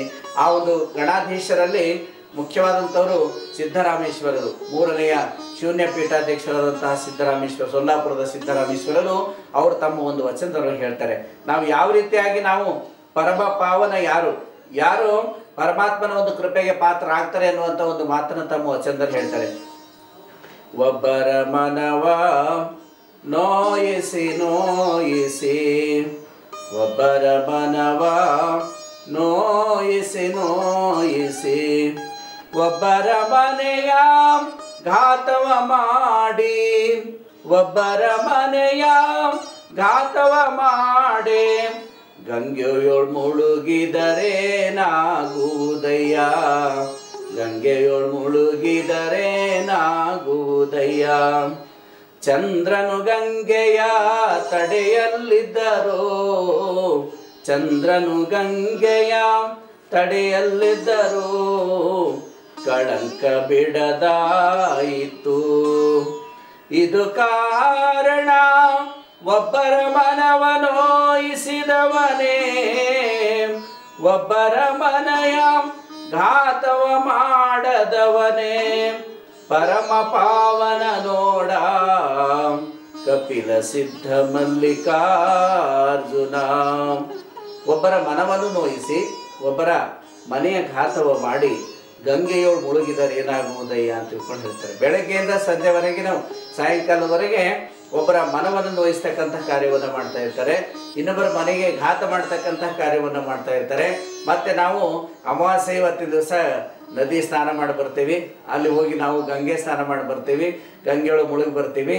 ಆ ಗಂಗೆಯೊಳಗೆ ಮೂಗಿಡಿದು ಮುಳುಗಿ ಎದ್ದು ಬಂದ ತಕ್ಷಣ ನಮ್ಮ ಪಾಪ ಎಲ್ಲ ಪರಿಹಾರ ಆಯಿತು ಅಂತ ತಿಳ್ಕೊಂಡು ಮತ್ತೆ 1 ವರ್ಷದವರೆಗೂ ಪಾಪ ಮಾಡಲಿಕ್ಕೆ ಲೈಸೆನ್ಸ್ ರಿನ್ಯೂ ಮಾಡ್ಕೊಂಡು ಬರುವಂಥ ಜನಗಳನ್ನು ನಾವು ನೋಡ್ತಾ ಇದ್ವಿ. ಅದಕ್ಕಾಗಿ ನಾವು ಒಬ್ಬರ ಮನವನ್ನು ನೋಯಿಸಿ ಒಬ್ಬರ ಮನೆಯ ಘಾತವ ಮಾಡಿ ನಾವು ಎಷ್ಟು ಗಂಗೆಯೊಳಗೆ ಮುಳುಗಿದ್ರೇನು, ಯಾವ ನದಿಯೊಳಗೆ, ಯಮುನಾ ನದಿಯೊಳಗಾದ್ರೂ ಮುಳುಗ್ರಿ, ಗಂಗಾ ನದಿಯೊಳಗಾದ್ರೂ ಮುಳುಗ್ರಿ, ಕೃಷ್ಣಾ ನದಿಯೊಳಗಾದ್ರೂ ಮುಳುಗ್ರಿ, ಮಲಪ್ರಭಾ ನದಿಯೊಳಗಾದ್ರೂ ಮುಳುಗ್ರಿ, ಯಾವ ಪ್ರಯೋಜನವೂ ಇಲ್ಲ. ನಾವು ಏನು ಮಾಡಬೇಕು ಅಂದರೆ ಒಬ್ಬರ ಮನೆಯನ್ನ ಘಾತವ ಮಾಡಬಾರದು, ಒಬ್ಬರ ಮನವನ್ನು ನೋಯಿಸಬಾರದು. ಕೊನೆಗೆ ಹೇಳ್ತಾರೆ, ಚಂದ್ರ ಗಂಗೆಯ ತಡೆಯಲ್ಲಿದ್ದರೂ ಕೂಡ ಆ ಒಂದು ನದಿ ಒಂದು ತಳದಲ್ಲೇ ಚಂದ್ರ ಇದ್ರ ಕಳಂಕ ಬಿಡದಾಯಿತು ಅಂತ ತಿಳ್ಕೊಂಡು ಹೇಳ್ತಾರೆ. ಹಾಗೆ ಇದಕ್ಕೆ ಕಾರಣ ಒಬ್ಬರ ಮನವ ನೋಯಿಸಿದವಲ್ಲ, ಒಬ್ಬರ ಮನವ ನೋಯಿಸಲಾರದವನು ಮತ್ತು ಒಬ್ಬರ ಮನೆಯ ಘಾತವ ಮಾಡಲಾರದವನೇ ಪರಮ ಪಾವನ ನೋಡ ಕಪಿಲ ಸಿದ್ಧ ಮಲ್ಲಿಕಾರ್ಜುನ ಅಂತ ತಿಳ್ಕೊಂಡು ಹೇಳ್ತಾರೆ. ನಾವು ಮನಸ್ಸನ್ನು ನೋಯಿಸದೇ ಇರತಕ್ಕಂತಹ, ಒಬ್ಬರ ಮನೆಯ ಘಾತವನ್ನು ಮಾಡದೇ ಇರತಕ್ಕಂತಹ ಪರಮ ಪಾವನರು ನಾವು ಆಗಬೇಕು ಅನ್ನುವಂತಹ ಮಾತನ್ನ ಬಸವಾದಿ ಶರಣರು ತಮ್ಮ ವಚನದಲ್ಲಿ ಆ ವಚನಗಳ ಮೂಲಕ ನಮಗೆ ಹೇಳ್ತಾ ಇದ್ದಾರೆ. ಇವತ್ತಿನ ದಿವಸ ನಾವು ಈ ಒಂದು ಸಂಸ್ಕೃತಿ, ಶರಣ ಸಂಸ್ಕೃತಿ ಅಂತಹ ಒಂದು ಶ್ರೇಷ್ಠವಾದಂತಹ ಒಂದು ಸಂಸ್ಕೃತಿ, ಆದರೆ ಇವತ್ತಿನ ದಿವಸ ಇಂದಿನ ಪರಿಸ್ಥಿತಿಯಲ್ಲಿ ನಾವು ನೋಡ್ತಾ ಇದ್ದೇವೆ ಎಷ್ಟು ಜನ ದುಶ್ಚಟಗಳಿಗೆ ಬಲಿಯಾಗ್ತಾ ಇದ್ದಾರೆ, ದುರ್ಗುಣಗಳಿಗೆ ಬಲಿಯಾಗ್ತಾ ಇದ್ದಾರೆ. ಎಷ್ಟೋ ಕಡೆಯಲ್ಲಿ ನಾವು ನೋಡ್ತಾ ಇದ್ದೇವೆ, ಹಳ್ಳಿಗಳಲ್ಲಿ ಇವತ್ತು ಹಳ್ಳಿ ಇರ್ಬೋದು ಅಥವಾ ನಗರಗಳಿರ್ಬೋದು, ಹೆಚ್ಚಿನ ಸಂಖ್ಯೆಯ ಪ್ರಮಾಣದಲ್ಲಿ ಹಳ್ಳಿಯೊಳಗೆ ಬಹಳಷ್ಟು ಕುಟುಂಬಗಳು ಈ ಒಂದು ಸಾರಾಯಿ ಕುಡಿತದ ಚಟಕ್ಕೆ ಒಳಗಾಗಿ ಇವತ್ತು ಎಷ್ಟೋ ಕುಟುಂಬಗಳು ಹಾಳಾಗಿ ಹೋಗಿದ್ದೇವೆ. ಕುಡಿತಕ್ಕಂತಹ ಒಂದು ಗಂಡು ಮಕ್ಕಳು ಕುಡಿತಕ್ಕೆ ಒಳಗಾಗಿ ಅವ್ರು ಏನು ಮಾಡ್ತಾರೆ, ಏನು ಕೆಲಸ ಮಾಡ್ದೇನೆ 24 ತಾಸು ಬರೀ ಕುಡಿಯೋದೇ ಕೆಲಸ ಮಾಡ್ತಿರ್ತಾರೆ. ಹಳ್ಳಿಗಳಲ್ಲಿ ಹೆಣ್ಣು ಮಕ್ಕಳು ಬೇರೆಯವ್ರ ಹೊಲಕ್ಕೆ ಹೋಗಿ ಕೂಲಿ ಮಾಡ್ಕೊಂಡು ಬಂದು 50-100 ರೂಪಾಯಿ ಗಳಿಸ್ಕೊಂಡು ತಂದಿರ್ತಕ್ಕಂಥದ್ರಲ್ಲಿ ನನಗೆ ಕುಡಿಲಿಕ್ಕೆ ಹಣ ಕೊಡುವಂಥ ರಾತ್ರಿ ಹೊಡೆದು ಬಡ್ದು ಅವರು ಬೇರೆಯವ್ರ ಹೊಲದಲ್ಲಿ ಕೂಲಿ ಮಾಡಿ ತಂದಿರ್ತಕ್ಕಂಥ ಹಣವನ್ನು ಇಸ್ಕೊಂಡು ಇವ್ರು ಕುಡಿತಿರ್ತಾರೆ. ಮತ್ತು ಇವರು ಕೊಟ್ಟಿರ್ತಕ್ಕಂಥ ಹಣ ತಗೊಂಡು ಹೋಗಿ ಕುಡಿತಾರೆ, ಇವರಿಗೆ ಹೊಡಿತಾರೆ. ಆಮೇಲೆ ಮಕ್ಕಳಿಗೂ ಕೂಡ ಊಟಕ್ಕಿಲ್ಲದೆ ಉಪವಾಸ ವನವಾಸ ಇರ್ತಕ್ಕಂಥದ್ದು ನೋಡ್ತಾ ಇದ್ದೇವೆ. ಎಷ್ಟೋ ಕುಟುಂಬಗಳು ಇವತ್ತು ಹಾಳಾಗಿ ಹೋಗಿದ್ದಾವೆ, ಮಕ್ಕಳು ಅನಾಥರಾಗಿದ್ದಾರೆ, ಕುಡಿತದ ಒಂದು ಚಟಕ್ಕೆ ಬಲಿಯಾಗಿ ಎಷ್ಟೋ ಜನ ಇವತ್ತು ಸಾವು ನೋವುಗಳನ್ನು ಅನುಭವಿಸಿದ್ದಾರೆ, ಎಷ್ಟೋ ಜನ ಮಕ್ಕಳು ಅನಾಥರಾಗಿದ್ದಾರೆ, ಹೆಣ್ಣು ಮಕ್ಕಳು ವಿಧವೆಯರಾಗ್ತಾ ಇದ್ದಾರೆ, ತಂದೆ ತಾಯಿಗಳು ವೃದ್ಧಾಶ್ರಮಗಳು ಸೇರುವಂತಾಗಿದೆ. ಈ ಎಲ್ಲ ಒಂದು ಅನಾಹುತಗಳಿಗೆ, ಈ ಎಲ್ಲ ಒಂದು ಇದಕ್ಕೆ ಒಂದು ಕುಡಿತ ಅಥವಾ ಈ ದುಶ್ಚಟ ಅಂತಕ್ಕಂಥದ್ದು ಏನಿದೆ ಅದೇ ಅದಕ್ಕೆ ಮುಖ್ಯವಾದಂಥ ಒಂದು ಕಾರಣ ನೋಡ್ತಾ ಇದ್ದೀವಿ. ಅದರಲ್ಲಿ ಹಳ್ಳಿಗಳಲ್ಲಿ ಪ್ರತಿಯೊಂದು ಹಳ್ಳಿಗಳಲ್ಲೂ ಕೂಡ ಸಾರಾಯಿ ಅಂಗಡಿ ಇರ್ತದೆ. ಈ ಸಾರಾಯಿ ಅಂಗಡಿ ಇಲ್ಲದೆ ಇರ್ತಕ್ಕಂಥ ಹಳ್ಳಿಗಳೇ ಇಲ್ಲ ಅಂತ ತಿಳ್ಕೊಂಡು ಹೇಳ್ಬೋದು. ಕೆಲವೊಂದು ಹಳ್ಳಿಗಳಲ್ಲಿ ಹಾಲು ಸಿಗ್ಲಿಕ್ಕಿಲ್ಲ, ಹೌದಿಲ್ಲ, ಕೆಲವೊಂದು ಹಳ್ಳಿಗಳಲ್ಲಿ ಕುಡಿಲಿಕ್ಕೆ ನೀರು ಸಿಗ್ಲಿಕ್ಕಿಲ್ಲ, ಶಾಲೆ ಇರಲಿಕ್ಕಿಲ್ಲ, ಆಸ್ಪತ್ರೆ ಇರಲಿಕ್ಕಿಲ್ಲ, ಅಥವಾ ಮೆಡಿಕಲ್ ಶಾಪ್ ಇರಲಿಕ್ಕಿಲ್ಲ. ಆದರೆ ವೈನ್ ಶಾಪ್ ಮಾತ್ರ ಕಂಪಲ್ಸರಿ ಪ್ರತಿಯೊಂದು ಊರುಗಳಲ್ಲಿ ಇದ್ದಾವೆ. ಅದಕ್ಕೆ ಸರ್ಕಾರಗಳು ಎಲ್ಲ ವ್ಯವಸ್ಥೆನೂ ಕೂಡ ಮಾಡ್ತವೆ. ಹಾಲು ಕುಡಿಲಿಕ್ಕೆ ಮಕ್ಕಳಿಗೆ ಕೊಡೋದಕ್ಕೆ ವ್ಯವಸ್ಥೆ ಮಾಡದೇ ಇದ್ರೂ ಕೂಡ ಆಲ್ಕೋಹಾಲ್ ಕುಡಿಲಿಕ್ಕೆ ಮಾತ್ರ ಸರ್ಕಾರಗಳು ಕೂಡ ವ್ಯವಸ್ಥೆ ಮಾಡ್ತವೆ. ಯಾಕೆಂದರೆ ನಮ್ಮ ಸರ್ಕಾರಗಳು ಹೇಗಿದ್ದಾವೆ ಒಂದು ಮಾತು ನಾವು ನೆನ್ಪಿಟ್ಕೋಬೇಕು. ಅದಕ್ಕೆ ಮದ್ಯಪಾನ ನಿಷೇಧ ಮಾಡಬೇಕು, ಮದ್ಯಪಾನ ಒಳ್ಳೆಯದಲ್ಲ, ಮದ್ಯಪಾನ ಮಾಡಿ ಇದ್ದುದೆಲ್ಲವ ನೀಡಿ ಬಿದ್ದು ಬರುವವನ ಸದ್ದಡಗಿ ಸಂತಾನವೆದ್ದು ಹೋಗುವುದು ಸರ್ವಜ್ಞ ಅಂತ ತಿಳ್ಕೊಂಡು ಸರ್ವಜ್ಞ ಕವಿ ಹೇಳ್ತಾನೆ. ಮದ್ಯಪಾನವನ್ನು ಮಾಡಿ ಇದ್ದುದೆಲ್ಲವ ನೀಡಿ, ನಶೆದೊಳಗೆ ಏನು ಮಾಡ್ತಾರೆ, ಜೇಬಿನಾಗ ಇದ್ದಿದ್ದು ಕೊಡ್ತಾರೆ, ಕೊರಳಾಗಿದ್ದು ಕೊಡ್ತಾರೆ, ಕೈಯಾಗಿದ್ದು ಕೊಡ್ತಾರೆ, ವಾಚ್ ಕೊಡ್ತಾರೆ, ಕೊಡದೇ ಇದ್ರು ಬೇರೆ ಯಾರೋ ಬಿಸ್ಕೊಂಡ್ಬಿಡ್ತಾರೆ, ಇವ್ರಿಗೆ ಪ್ರಜ್ಞೆ ಇರೋದಿಲ್ಲ. ಇದ್ದುದೆಲ್ಲವ ನೀಡಿ ಬಿದ್ದು ಬರುವವನ ಸದ್ದಡಿಗೆ ಸಂತಾನವೆದ್ದು ಹೋಗುವುದು ಅಂತ ತಿಳ್ಕೊಂಡು ಸರ್ವಜ್ಞ ಕವಿ 16ನೇ ಶತಮಾನದಲ್ಲಿ ಹೇಳ್ತಾರೆ. ಅಂದರೆ ಬಿದ್ದು ಬರ್ತಾರೆ, ಮೈಯೆಲ್ಲ ಕೆಸರು ಮಾಡ್ಕೊಂಡು ರಾಡಿ ಮಾಡ್ಕೊಂಡು ಬಂದಿರ್ತಾರೆ, ಇಂಥವ್ರ ಸಂತಾನ ಇವ್ರ ವಂಶ ಹಾಳಾಗ್ತದೆ ಅನ್ನುವಂತಹ ಮಾತನ್ನ ಅಲ್ಲಿ ಶರಣ ತಮ್ಮ ವಚನದಾಗ ಸರ್ವಜ್ಞ ಕವಿ ಹೇಳ್ತಾರೆ. ಹಾಗೆ ಇಂತಹ ಒಂದು ಕೆಟ್ಟ ಮನುಷ್ಯನ ಜೀವನವನ್ನೇ ಹಾಳು ಮಾಡ್ತಕ್ಕಂತಹ, ಸಮಾಜದ ಸ್ವಾಸ್ಥ್ಯವನ್ನು ಕೆಡಿಸ್ತಕ್ಕಂತಹ, ವ್ಯಕ್ತಿಯ ಸ್ವಾಸ್ಥ್ಯವನ್ನು ಕೆಡಿಸ್ತಕ್ಕಂತಹ ಕುಟುಂಬದ ಸ್ವಾಸ್ಥ್ಯವನ್ನು ಕೆಡಿಸ್ತಕ್ಕಂತಹ ಒಂದು ಕೆಟ್ಟ ಆದಂಥ ಒಂದು ಕುಡಿತ, ಈ ಮದ್ಯ, ಈ ಹೆಂಡ, ಇದು ಸರ್ಕಾರದ ವತಿಯಿಂದನೇ ಮಾರಾಟ ಮಾಡ್ತಕ್ಕಂಥ ವ್ಯವಸ್ಥೆ ನಮ್ಮ ದೇಶದೊಳಗೆ ಮಾಡ್ತಾ ಇದ್ದಾರೆ ಅಂತಂದರೆ ಇವತ್ತು ನಮಗೆ ಬಹಳ ಆಶ್ಚರ್ಯ ಅನ್ನಿಸ್ತದೆ. ಯಾಕೆ ಇದು ಮಹಾತ್ಮ ಗಾಂಧೀಜಿಯವರು ಕೂಡ ಇದನ್ನು ಅವತ್ತೇ ಖಂಡಿಸಿದ್ದಾರೆ. ನಾವು ಮದ್ಯದಿಂದ ಬರ್ತಕ್ಕಂಥ ಆದಾಯದಿಂದ ಮಕ್ಕಳಿಗೆ ಶಿಕ್ಷಣ ಕೊಡಬಾರ್ದು, ಇದು ಮಹಾಪಾಪ ಅಂತ ತಿಳ್ಕೊಂಡು ಹೇಳ್ತಾರೆ. ಇವತ್ತೆಲ್ಲ ಬರೀ ಗಾಂಧೀಜಿಯವ್ರ ಫೋಟೋಗಳು ಪೂಜೆ ಮಾಡ್ತಾರೆ, ಹಾರ ಹಾಕ್ತಾರೆ, ಎಲ್ಲ ಮಾಡ್ತಾರೆ. ಮತ್ತು ಮದ್ಯಪಾನ ನಿಲ್ಸಕ್ಕಾಗೋದಿಲ್ಲ, ಎಕ್ಸೈಸ್ ಭಾಳ ಬರ್ತದೆ, ಅದರಿಂದ ಸರ್ಕಾರದ ಆದಾಯ ಬರ್ತದೆ, ಮದ್ಯದ ಒಂದು ಆದಾಯ ಬರದೇ ಇದ್ರೆ ನಾವು ಸರ್ಕಾರ ನಡೆಸೋಕ್ಕಾಗೋದಿಲ್ಲ ಅಂತ ತಿಳ್ಕೊಂಡು ಹೇಳ್ತಾರೆ. ಅಂಥ ಒಂದು ಆದಾಯಗಳನ್ನು ತೆಗೆದುಕೊಂಡು ಏನು ಮಾಡಿದ್ವಿ, ಬೇರೆ ಬೇರೆ ನಾವು ಏನಾದರೂ ನಾವು ಆದಾಯದ ಮೂಲಗಳನ್ನು ಹುಡುಕಬೇಕೇ ವಿನಃ ಒಂದು ಕಡೆಗೆ ಅವರ ತಂದೆಗಳಿಗೆ ಕುಡಿಸ್ಲಿಕ್ಕೆ ಹೆಂಡದ ಒಂದು ವ್ಯವಸ್ಥೆ ಮಾಡಿ ಅವರ ಜೀವನವನ್ನು ಹಾಳು ಮಾಡಿ ಅವ್ರ ಮಕ್ಕಳಿಗೆ ನಾವು ಶಿಕ್ಷಣ ಕೊಡ್ತೀವಿ ಅಂದ್ರೆ ಅದರಲ್ಲಿ ಏನು ಅರ್ಥ ಇದೆ? ಅರ್ಥನೇ ಇಲ್ಲ. ಅದಕ್ಕಾಗಿ ಸರ್ಕಾರಗಳು ಹೇಗಿದಾವೆ ಅಂದರೆ, ಈಗ ಯಾವುದೇ ಪಕ್ಷದ ಸರ್ಕಾರ ಇರ್ಬೋದು, ನಾವು ಯಾವ ಪಕ್ಷಕ್ಕೆ ಸಂಬಂಧಪಟ್ಟ ನಾವು ಮೇಲು ಅಥವಾ ಇವರು ಶ್ರೇಷ್ಠ ಇವರು ಕನಿಷ್ಠ ಅಂತ ನಾವು ಹೇಳೋದಿಲ್ಲ. ಎಲ್ಲ ಪಕ್ಷದವರು ಕೂಡ ಅಷ್ಟೇ. ಯಾವ ಪಕ್ಷದವರು ಸರ್ಕಾರಗಳು ಬಂದರೂ ಕೂಡ ಇಲ್ಲಿ ಒಂದು ಸಿಸ್ಟಮ್ ಇದೆ. ಏನಪ್ಪ ಅಂದರೆ, ಒಬ್ಬರು ಸಾರಾಯಿ ಅಂಗಡಿಗಳಿಗೆ ಲೈಸೆನ್ಸ್ ಕೊಡ್ತಕ್ಕಂಥ ಒಂದು ಡಿಪಾರ್ಟ್ಮೆಂಟ್ ಇರ್ತದೆ, ಅದು ಎಕ್ಸೈಸ್ ಡಿಪಾರ್ಟ್ಮೆಂಟ್. ಅವ್ರು ಏನು ಮಾಡ್ತಾರೆ ಅಂದರೆ, ಎಲ್ಲ ಸಾರಾಯಿ ತಯಾರು ಮಾಡ್ತಕ್ಕಂಥ, ಸಾರಾಯಿ ಹೆಂಡ ತಯಾರು ಮಾಡ್ತಕ್ಕಂಥ ದೊಡ್ಡ ದೊರೆ, ಹೆಂಡದ ದೊರೆಗಳು ಇರ್ತಾರಲ್ಲ, ಅವರಿಗೆಲ್ಲ ಲೈಸೆನ್ಸ್ ಕೊಡ್ತಕ್ಕಂಥ ಒಂದು ಡಿಪಾರ್ಟ್ಮೆಂಟು, ಅದಕ್ಕೊಬ್ಬ ಮಂತ್ರಿಗಳು ಬೇರೆ ಇರ್ತಾರೆ. ಅದಕ್ಕೆ ಇನ್ನೊಂದು ಸರ್ಕಾರದಲ್ಲೇ ಈ ಆಳುವ ಪಕ್ಷದವರೇ ಒಬ್ಬ ಶಾಸಕರು ಅಧ್ಯಕ್ಷರಾಗಿರ್ತಾರೆ. ಇನ್ನೊಂದು ಬೋರ್ಡ್ ಇರ್ತದೆ, ಏನು ಅಂದರೆ ಮದ್ಯಪಾನ ನಿಷೇಧ ಮಂಡಳಿ ಅಂತ ತಿಳ್ಕೊಂಡಿರ್ತದೆ, ಮದ್ಯಪಾನ ವಿರೋಧ ಮಂಡಳಿ. ಅವ್ರ ಕೆಲಸ ಏನ್ರಿ ಅಂದರೆ, ಮದ್ಯಪಾನ ಕುಡಿಬೇಡ್ರಿ ಅಂತ ತಿಳ್ಕೊಂಡು ಅವರು ಪ್ರಚಾರ ಮಾಡ್ತಕ್ಕಂಥದ್ದು ಅವ್ರ ಕೆಲಸ. ಇನ್ನೊಂದು ಎಕ್ಸೈಸ್ ಡಿಪಾರ್ಟ್ಮೆಂಟ್ ಇರ್ತದೆ, ಅವ್ರ ಕೆಲಸ ಏನ್ರಿ ಅಂದರೆ, ಮದ್ಯದ ಅಂಗಡಿ ಇದನ್ನ ಫ್ಯಾಕ್ಟ್ರಿಗಳನ್ನು ತಯಾರು ಮಾಡಲಿಕ್ಕೆ ಲೈಸೆನ್ಸ್ ಕೊಡ್ತಕ್ಕಂಥ ಒಂದು ಡಿಪಾರ್ಟ್ಮೆಂಟು. ಒಂದು ಕಡೆ ಲೈಸೆನ್ಸ್ ಕೊಡೋದು ಸರ್ಕಾರ, ಇನ್ನೊಂದು ಕಡೆ ಕುಡಿಬೇಡಿ ಅಂತ ತಿಳ್ಕೊಂಡು ಟಿವಿಗಳಲ್ಲಿ ಮತ್ತು ಬೇರೆ ಬೇರೆ ದೊಡ್ಡ ಬೋರ್ಡ್ಗಳೆಲ್ಲ ಬಸ್ ಸ್ಟ್ಯಾಂಡ್ ಹತ್ರ ಹಾಕಿ ಮದ್ಯಪಾನ ಮಾಡಬೇಡ್ರಿ ಅಂತೇಳಿ ಎಲ್ಲ ಅಡ್ವರ್ಟೈಸ್ಮೆಂಟ್ ತೋರಿಸ್ತಕ್ಕಂಥದ್ದು ನೀವೆಲ್ಲ ನೋಡ್ತೀರಿ, ಸರ್ಕಾರಿ ಜಾಹೀರಾತುಗಳು. ಒಂದು ವೇಳೆ ನಾವು ಲೈಸೆನ್ಸೇ ಕೊಡದೇ ಇದ್ರೆ ಕುಡಿಬೇಡಿ ಅಂತ ಹೇಳುವಂಥ ಪ್ರಶ್ನೆನೇ ಬರೋದಿಲ್ಲ. ಇದೇ ಸರ್ಕಾರ ಲೈಸೆನ್ಸ್ ಕೊಡ್ತದೆ, ಇದೇ ಸರ್ಕಾರ ಕುಡಿಬೇಡಿ ಅಂತಲೂ ಕೂಡ ಪ್ರಚಾರ ಮಾಡ್ತದೆ, ಜನಜಾಗೃತಿ ಮಾಡ್ತೀವಿ ಅಂತ ತಿಳ್ಕೊಂಡು ಕೂಡ ಹೇಳ್ತಾರೆ. ಅಂದರೆ ಒಂದು ಕಡೆ ಲೈಸೆನ್ಸ್ ಕೊಡೋದು, ಇನ್ನೊಂದು ಕಡೆ ಕುಡಿಬೇಡ ಅಂತ ತಿಳ್ಕೊಂಡು ಹೇಳೋದು. ಹಳ್ಳಿಗಳಲ್ಲಿ, ಉತ್ತರ ಕರ್ನಾಟಕದ ಹಳ್ಳಿಗಳಲ್ಲಿ ಒಂದು ಮಾತು ಹೇಳ್ತಾರೆ, ಈ ಕುಡಿದು ಬಂದು ತಂದೆ ಏನು ಮಾಡ್ತಾರೆ ಅಂದರೆ, ತನ್ನ ಹೆಂಡತಿಗೆ ಹೊಡಿತಾ ಇರಬೇಕಾದ್ರೆ ಮಕ್ಕಳು ಇರ್ತಾರಲ್ಲ, ಎಂದೋ ಒಂದು ದಿವಸ ಬೈದಾಡಿದ್ರೆ ಅಥವಾ ಜಗಳ ಆಡಿದ್ರೆ ಹೊಡೆದ್ರೆ ಮಕ್ಕಳಿಗೆ ಬೇಸರ ಆಗುತ್ತೆ, ಹೌದಿಲ್ಲ? ದಿವಸ ಬಂದು ಜಗಳ ಆಡ್ತಾ ಇದ್ರೆ, ದಿವಸ ಹೊಡಿತಾ ಇದ್ರೆ ಮಕ್ಕಳಿಗೂ ಕಾಮನ್ ಆಗಿಬಿಡ್ತದೆ, ಇವ್ರಿಗೆ ಜಗಳ ಆಡ್ತಾರೆ ಹೇಳ್ತಾರೆ. ಅದಕ್ಕೆ ಅವರು ಸ್ವಲ್ಪ ಮಜಾ ತಗೊಳ್ತಾರೆ. ಏನಂತಂದರೆ, ಅವ್ರ ಅಪ್ಪ ಕುಡಿದು ಬಂದು ಹೊಡಿಲಿಕ್ಕೆ ಶುರು ಮಾಡ್ತಾರೆ ಹೆಂಡತಿಗೆ. ಏನ್ರಿ ಮಕ್ಕಳು ಏನು ಮಾಡ್ತವೆ ಅಂದರೆ, ಅವ್ರ ಅಮ್ಮಗೆ ಹೊಡಿತಾ ಇರಬೇಕಾದ್ರೆ ಆ ಮಕ್ಕಳು ಹೇಳ್ತಾವಂತ, ಅವಾಗ ಏನು ಹೇಳ್ತಾವೆ ಅಂದರೆ, ಯವ್ವ ಸಿಗಬೇಡ ಅಂತ ತಿಳ್ಕೊಂಡು ಹೇಳ್ತಾವೆ. ಅಪ್ಪಗೆ ಏನು ಹೇಳ್ತಾವೆ ಅಂದರೆ, ಅಪ್ಪ ಬಿಡಬೇಡ ಅಂತ ತಿಳ್ಕೊಂಡು ಹೇಳ್ತಾವೆ. ಹಾಗೆ ಅವ್ವ ಸಿಗಬೇಡ ಅಂತ ತಿಳ್ಕೊಂಡೋದು, ಅಪ್ಪ ಬಿಡಬೇಡ ಅಂತ ತಿಳ್ಕೊಂಡು ಹೇಳ್ತಕ್ಕಂಥ ಮಕ್ಕಳು ಏನು ಇರ್ತಾವಲ್ಲ, ಆ ರೀತಿಯಲ್ಲಿ ನಾವು ನೋಡ್ತಾ ಇದ್ದೀವಿ. ನಮ್ಮ ಸರ್ಕಾರಗಳು ಹೇಗೆ ಮಾಡ್ತಾ ಇದ್ದಾವೆ ಅಂದರೆ, ನೀವು ಕುಡಿಬೇಡ್ರಿ ಅಂತ ತಿಳ್ಕೊಂಡು ಒಂದು ಕಡೆ ಜಾಗೃತಿ ಮಾಡ್ತೀವಿ ಅಂಥೇಳಿ ಹಣ ಖರ್ಚು ಮಾಡೋದು, ಇನ್ನೊಂದು ಕಡೆ ಫ್ಯಾಕ್ಟ್ರಿಗಳನ್ನೇ ತಯಾರು ಮಾಡಲಿಕ್ಕೆ ದೊಡ್ಡ ಹೆಂಡದ ದೊರೆಗಳಿಗೆ ಲೈಸೆನ್ಸ್ ಕೊಡ್ತಕ್ಕಂಥದ್ದು ಒಂದು ಕಡೆ ಡಿಪಾರ್ಟ್ಮೆಂಟ್ ಇರೋದು. ಈ ರೀತಿಯಲ್ಲಿ ನಾವು ದ್ವಂದ್ವವನ್ನು ನಮ್ಮ ದೇಶದಲ್ಲಿ ನಾವು ನೋಡ್ತಾ ಇದ್ದೇವೆ, ಎಲ್ಲ ರಾಜ್ಯಗಳಲ್ಲೂ ಕೂಡ. ಅದಕ್ಕಾಗಿ ಈ ಹೆಂಡದಿಂದ ಎಷ್ಟು ಚುನಾವಣೆ ಬಂದಾಗಂತೂ ನೋಡಬೇಕು, ಯಾವ ಯುವಕರು ಕೂಡ ಹಳ್ಳಿಗಳಲ್ಲಿ, ನಗರಗಳಲ್ಲಿ ತಮ್ಮ ಕೆಲಸಗಳೆಲ್ಲ ಬಿಟ್ಬಿಟ್ಟು ಎಲೆಕ್ಷನ್ ಮುಗಿಯೋರ್ಗೂ ಕೂಡ ಅದರಲ್ಲೇ ಇರ್ತಾರೆ. ಅದರಲ್ಲೂ ಕೂಡ ಉಪಚುನಾವಣೆ ಬಂದ್ರಂತೂ ಮುಗೀತು. ಹೇಳ್ರಿ, ಮೊನ್ನೆ ಆಯ್ತಲ್ಲ ಬಳ್ಳಾರಿಯಲ್ಲಿ, ಉಪಚುನಾವಣೆಗಳಿದ್ದಾಗಂತೂ ಸುಗ್ಗಿ ಕುಡಿಯಂಥವ್ರಿಗೆ ಬೇಕಾದ್ರೆ ಅದರಲ್ಲೇ ಸ್ನಾನ ಮಾಡಿಬಿಡ್ತಾರೆ ಡ್ರಮ್ಗಳಲ್ಲಿ. ಇಂಥ ಒಂದು ಪರಿಸ್ಥಿತಿ ನಮ್ಮ ದೇಶದಲ್ಲಿ ಇದೆ ಅನ್ನೋದು ನಾವು ನೋಡ್ತಾ ಇದ್ದೇವೆ. ಎಲೆಕ್ಷನ್ ಬಂದರೆ ಸಾಕು, ಹಣ ಎಷ್ಟು ತಂದಿದ್ರಿ, ಹೆಂಡ ಎಷ್ಟು ತಂದಿದ್ರಿ, ನಮ್ಗೆ ಎಷ್ಟು ಕೊಡಿಸ್ತೀರಿ ಅನ್ನುವಂಥ ಒಂದು ಪರಿಸ್ಥಿತಿ ಓಟ್ ಕೇಳಕ್ಕೆ ಹೋದಾಗ ಮೊದಲು ಅದೇ ಕೇಳ್ತಾರಂತವ್ರು. ಆ ರೀತಿಯೊಳಗೆ ನಮ್ಮ ಸಮಾಜ ಒಂದು ಪರಿಸ್ಥಿತಿ ಹೀಗಿದೆ. ಇಂಥದ್ರಲ್ಲಿ ನಾವು ಬಸವಾದಿ ಶರಣರು ಕೊಟ್ಟಿರ್ತಕ್ಕಂಥ ಒಂದು ಸಂಸ್ಕೃತಿ, ಆ ವಚನ ಸಾಹಿತ್ಯದ ಒಂದು ಸಂಸ್ಕಾರ ಇಂದಿನ ಯುವಕರಿಗೆ ಕೊಡ್ತಕ್ಕಂಥ ಒಂದು ಅವಶ್ಯಕತೆ ಇದೆ. ಇದು ಬಹಳ ಶ್ರೇಷ್ಠವಾದಂತಹ ನಡೆವಲ್ಲಿ, ನುಡಿವಲ್ಲಿ, ಉಣುವಲ್ಲಿ ಗುರು ಬಸವಣ್ಣನವರು ಪ್ರತಿಯೊಂದು ಕೂಡ ನಮಗೆ ಮಾರ್ಗದರ್ಶನ ಮಾಡ್ತಾ ಇದ್ದಾರೆ. ಒಂದು ಕಡೆ ಅವ್ರು ಹೇಳ್ತಾರೆ ಇನ್ನೊಂದು ವಚನದಲ್ಲಿ, ನಾವು ಯಾವುದೇ ಇಂತಹ ತಂಬಾಕು ಸೇವನೆ ಮಾಡ್ತಕ್ಕಂತಹ, ಮದ್ಯ ಸೇವನೆ ಮಾಡ್ತಕ್ಕಂತಹ ಚಟಗಳಿಗೆ ನಾವು ದಾಸರಾಗಬಾರ್ದು. ಒಂದು ಕಡೆ ನಿಮಗೊಂದು ಉದಾಹರಣೆ ನೀವು ನೋಡಿರ್ಬೇಕಾದ್ರೆ ಪ್ರಾಕ್ಟಿಕಲಿ ಮಾಡಿ ನೋಡ್ರಿ. ಒಂದು ಬಕೆಟ್ದೊಳಗೆ ಒಂದು ಕಡೆ ಸಾರಾಯಿ, ಇನ್ನೊಂದು ಬಕೆಟ್ದಾಗ ಒಂದು ಕಡೆ ನೀರು ಹಾಕಿ ನೀವು ದನಗಳ ಮುಂದೆ, ಹಸುಗಳ ಮುಂದೆ ಅಥವಾ ಎಮ್ಮೆ ಮುಂದೆ ನೀವು ಇಟ್ಟುಬಿಟ್ರೆ ಅವು ಯಾವ್ದು ಕುಡಿತವೆ? ನೀರು ಕುಡಿತವೆ ವಿನಃ ಸಾರಾಯಿ ಕುಡಿಯೋದಿಲ್ಲ. ಅಂತ ನೀವು ಒಂದು ಹಂದಿ, ನಾಯಿ, ಕತ್ತೆ, ಕುರಿ ಇವು ಯಾವು ಕೂಡ ನೀವು ಮದ್ಯವನ್ನು ಕುಡಿಯಲ್ಲ. ನೋಡಿದ ತಕ್ಷಣ ಅವಕ್ಕೆ ವಾಮಿಟಿಂಗ್ ಆಗ್ತದೆ, ದೂರ ಹೋಗ್ಬಿಡ್ತವೆ. ಆದರೆ ಮಾನವ ಅಂದರೆ ಭಾಳ ಶ್ರೇಷ್ಠವಾದಂತಹ ಪ್ರಾಣಿ ಅಂತ ತಿಳ್ಕೊಂಡು ಹೇಳ್ಕೊತಾರೆ ಮನುಷ್ಯ.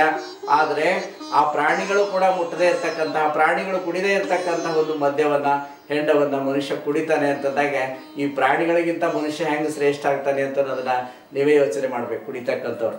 ಅದಕ್ಕಾಗಿ ಗುರು ಬಸವಣ್ಣ ಹೇಳ್ತಾ ಇದ್ದಾರೆ, ಇಂಥ ವ್ಯಸನಗಳಿಗೆ ನಾವು ದಾಸರಾಗಬಾರ್ದು.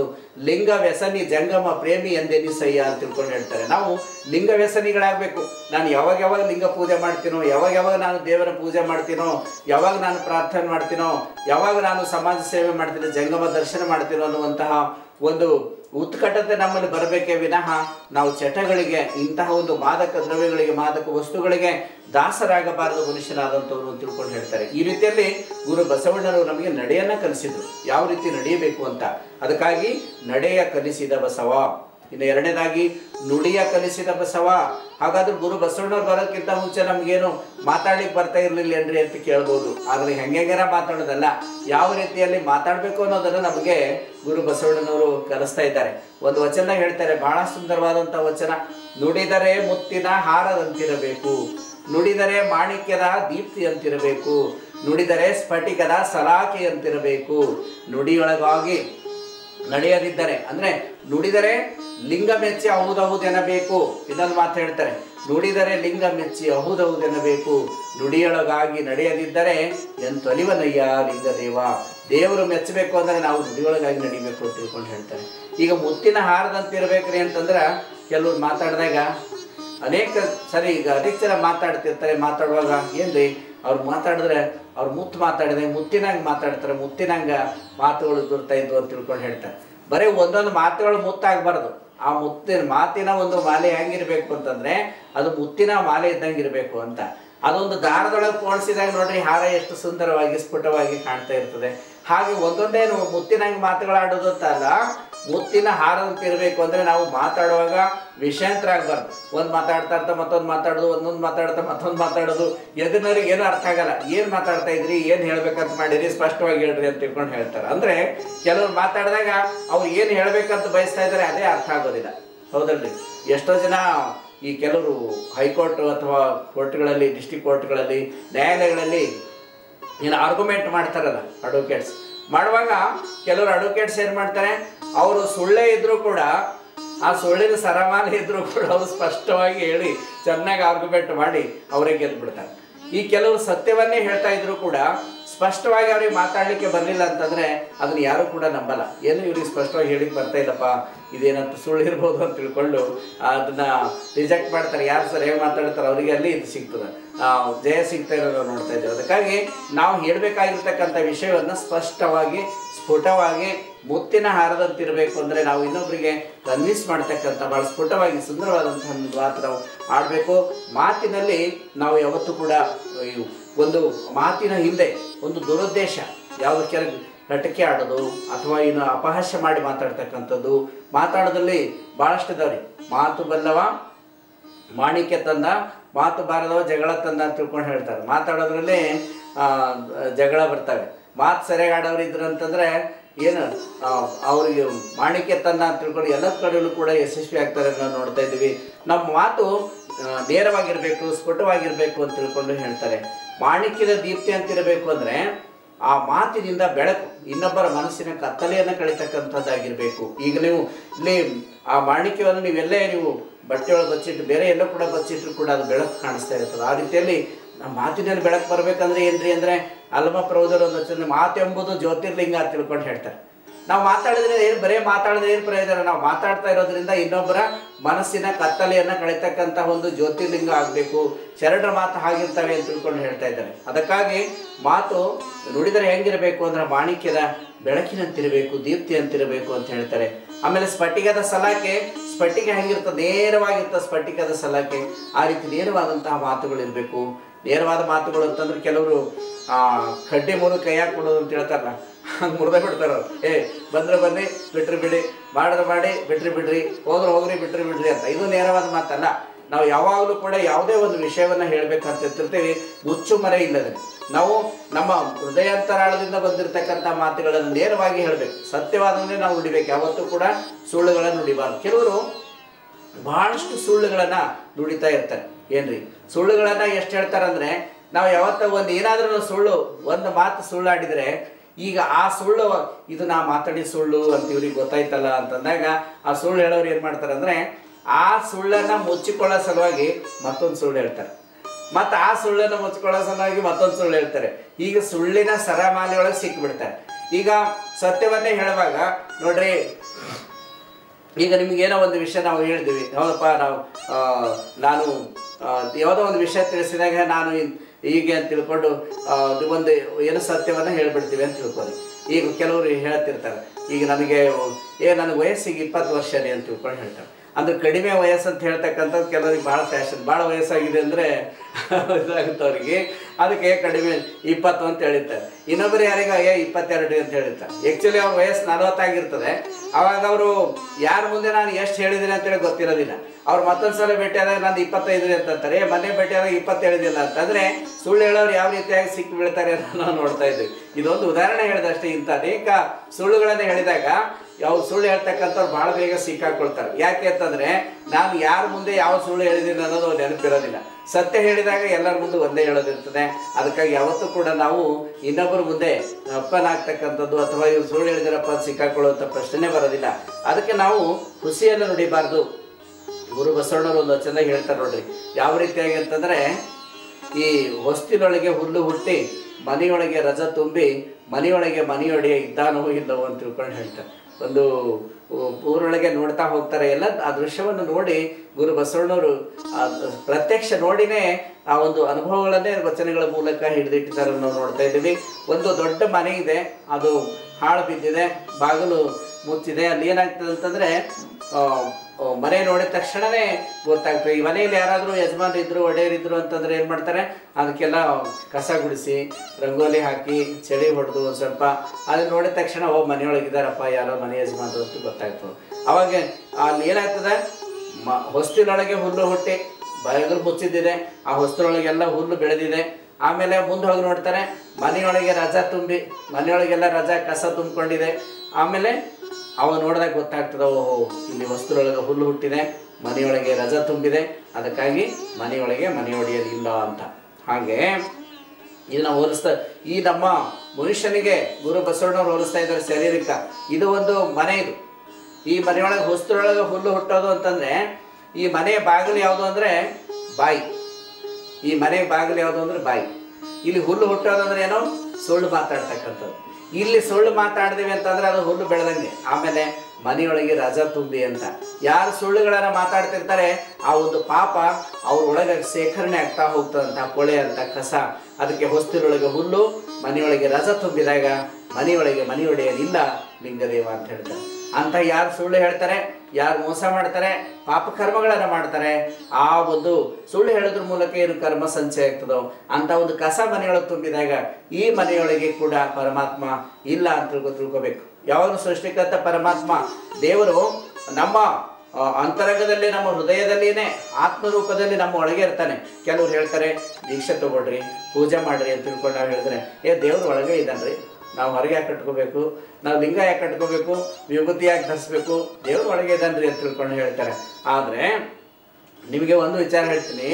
ಇವತ್ತು ನೋಡ್ರಿ, ನೀವು ಕಾಮ ಕ್ರೋಧ ಲೋಭ ಮೋಹ ಮದ ಮತ್ಸರ ಉಳ್ಳಂತಹ ರಿಷಡ್ವರ್ಗಗಳು ಅಷ್ಟಪದಗಳು ಸಪ್ತ ವ್ಯಸನಗಳು ಇರ್ತಕ್ಕಂಥ ಒಬ್ಬ ಮನುಷ್ಯ, ನೀವು ಯಾವುದೋ ಒಂದು ಒಬ್ಬ ಎಂಥ ಒಂದು ಕೆಟ್ಟ ವ್ಯಕ್ತಿ ಇದ್ದಾನಂದ್ರೂ ಕೂಡ ಅವ್ರು ನೋಡ್ರಿ ಹೆಂಗೆ ವಾಶ್ ಆಗಿ ಕ್ಲೀನಾಗಿ ತೊಳೆದಿರೋ ಬಟ್ಟೆ ಉಟ್ಕೊಳ್ತಾನೆ, ಇಸ್ತ್ರಿ ಮಾಡಿರೋ ಬಟ್ಟೆ ಹಾಕ್ಕೊಳ್ತಾನೆ.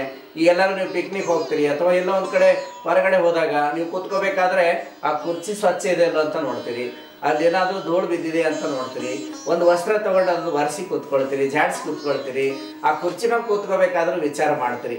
ಸಾಮಾನ್ಯವಾದಂಥ ಒಬ್ಬ ಮನುಷ್ಯ ಒಂದು 2 ನಿಮಿಷ ಒಂದು 5 ನಿಮಿಷ ಕೂತ್ಕೋಬೇಕಾದ್ರೆ ಸ್ಥಳ ಸ್ವಚ್ಛ ಆಯ್ತು ಇಲ್ಲ ಅಂತ ನೋಡಿ, ಆ ಒಂದು ಆಸನ ಸರಿ ಇದೆಯಲ್ಲ ಅಂತ ನೋಡಿ ಕೂತ್ಕೊಳ್ತಾರೆ ಅಂದಾಗ ಪರಮ ನಿರಂಜನನಾಗಿರ್ತಕ್ಕಂತಹ ಪರಮಾತ್ಮ, ಈ ಜಗತ್ತನ್ನು ನಿರ್ಮಾಣ ಮಾಡಿರ್ತಕ್ಕಂತಹ ಪರಮಾತ್ಮ ನಮ್ಮ ಒಳಗೆ ಬಂದು ಕೂಡಬೇಕಾದ್ರೆ ನಮ್ಮ ಹೃದಯದ ಒಂದು ಮನೆ, ಇದು ನಮ್ಮ ದೇಹದ ಒಂದು ಮನೆ ಸ್ವಚ್ಛವಾಗಿರ್ಬೇಕೋ ಬೇಡ? ಸ್ವಚ್ಛ ಇದ್ದಾಗ ಮಾತ್ರ ಪರಮಾತ್ಮ ಬಂದು ಕೂಡ್ತಾನೆ. ಒಂದ್ಸರಿ ಗುಟ್ಕಾ ತಿನ್ನೋದು, ಒಂದ್ಸರಿ ಗೋವಾ ತಿನ್ನೋದು, ಒಂದ್ಸರಿ ಬಾಣಿಗ್ಚಂದ್ ತಿನ್ನೋದು, ಒಂದ್ಸರಿ ಬಜಿ ತಿನ್ನೋದು, ಒಂದ್ಸರಿ ಮಂಡಕ್ಕಿ ತಿನ್ನೋದು, ಮತ್ತೊಂದ್ಸರಿ ಟೀ ಕುಡಿಯೋದು, ಕಾಫಿ ಕುಡಿಯೋದು, ಹೀಗೆ ಒಂದಾದ್ಮೇಲೆ ಹಾಕೋದು, ಒಂದ್ಸರಿ ಸರಾಯಿ ಕುಡಿಯೋದು, ಫ್ರೆಂಡ್ಸ್ ಎಲ್ಲ ಸಿಕ್ಕರಂದ್ರೆ ಮತ್ತಿನ್ನೇನೋ ತಿನ್ನೋದು, ಇನ್ನೇನೇನೋ ಕುಡಿಯೋದು, ಇದೆಲ್ಲ ಮಾಡಿ ಇದನ್ನು ಹೆಂಗೆ ಮಾಡ್ಕೊಂಡಿದ್ದಾರೆ ಮನುಷ್ಯ ಶರೀರ. ಕೆಲವ್ರು ಹೆಂಗೆ ಮಾಡ್ಕೊಂಡಿರ್ತಾರೆ ಅಂದರೆ ಈ ಒಂದು ಶರೀರವನ್ನು, ಈ ಹೊಟ್ಟೆಯನ್ನು ಮುನ್ಸಿಪಾಲ್ಟಿ ಡಬ್ಬಿ ಇದ್ದಾಗ ಮಾಡ್ಕೊಂಡಿರ್ತಾರೆ. ಡಸ್ಟ್ಬಿನ್ ಇರ್ತದಲ್ಲ ಆ ಥರ ಆಗಿರುತ್ತೆ, ಎಲ್ಲನೂ ಒಳಗೆ ಹಾಕ್ಬಿಡೋದು. ಅಂಥ ಒಂದು ಮುನ್ಸಿಪಾಲ್ಟಿ ಡಬ್ಬಿ ಆಗಿರ್ತಕ್ಕಂತಹ ನಮ್ಮ ಶರೀರದೊಳಗೆ ಆ ನಿರಾಕಾರ ನಿರ್ಗುಣ ನಿರಂಜನನಾಗಿರ್ತಕ್ಕಂಥ ಪರಮಾತ್ಮ ಬಂದು ಕುತ್ಕೊಳ್ಳಿಕ್ಕೆ ಸಾಧ್ಯನಾ? ಇದು ಸ್ವಚ್ಛ ಆಗಬೇಕಲ್ಲ. ಈ ಸ್ವಚ್ಛ ಮಾಡಬೇಕಾದ್ರೆ ನಾವು ಇಲ್ಲಿ ಸತ್ಯವನ್ನು ನುಡಿಬೇಕು, ನಾವು ಸದಾಚಾರಿಗಳಾಗಬೇಕು, ನಾವು ಸಸ್ಯಾಹಾರಿಗಳಾಗಬೇಕು, ಮಾಂಸಾಹಾರ ಮಾಡಬಾರ್ದು, ದುಶ್ಚಟ ದುರ್ಗುಣಗಳನ್ನು ಬಿಡಬೇಕು, ಮತ್ತು ಯಾವತ್ತೂ ಕೂಡ ಸತ್ಯವನ್ನೇ ನುಡಿಬೇಕು. ಮತ್ತು ನುಡಿದರೆ ಹೆಂಗಿರಬೇಕು ಅಂದರೆ ಲಿಂಗ ಮೆಚ್ಚಿ ಅಹುದೆನಬೇಕು ಅಂತ ಹೇಳ್ತಾರೆ.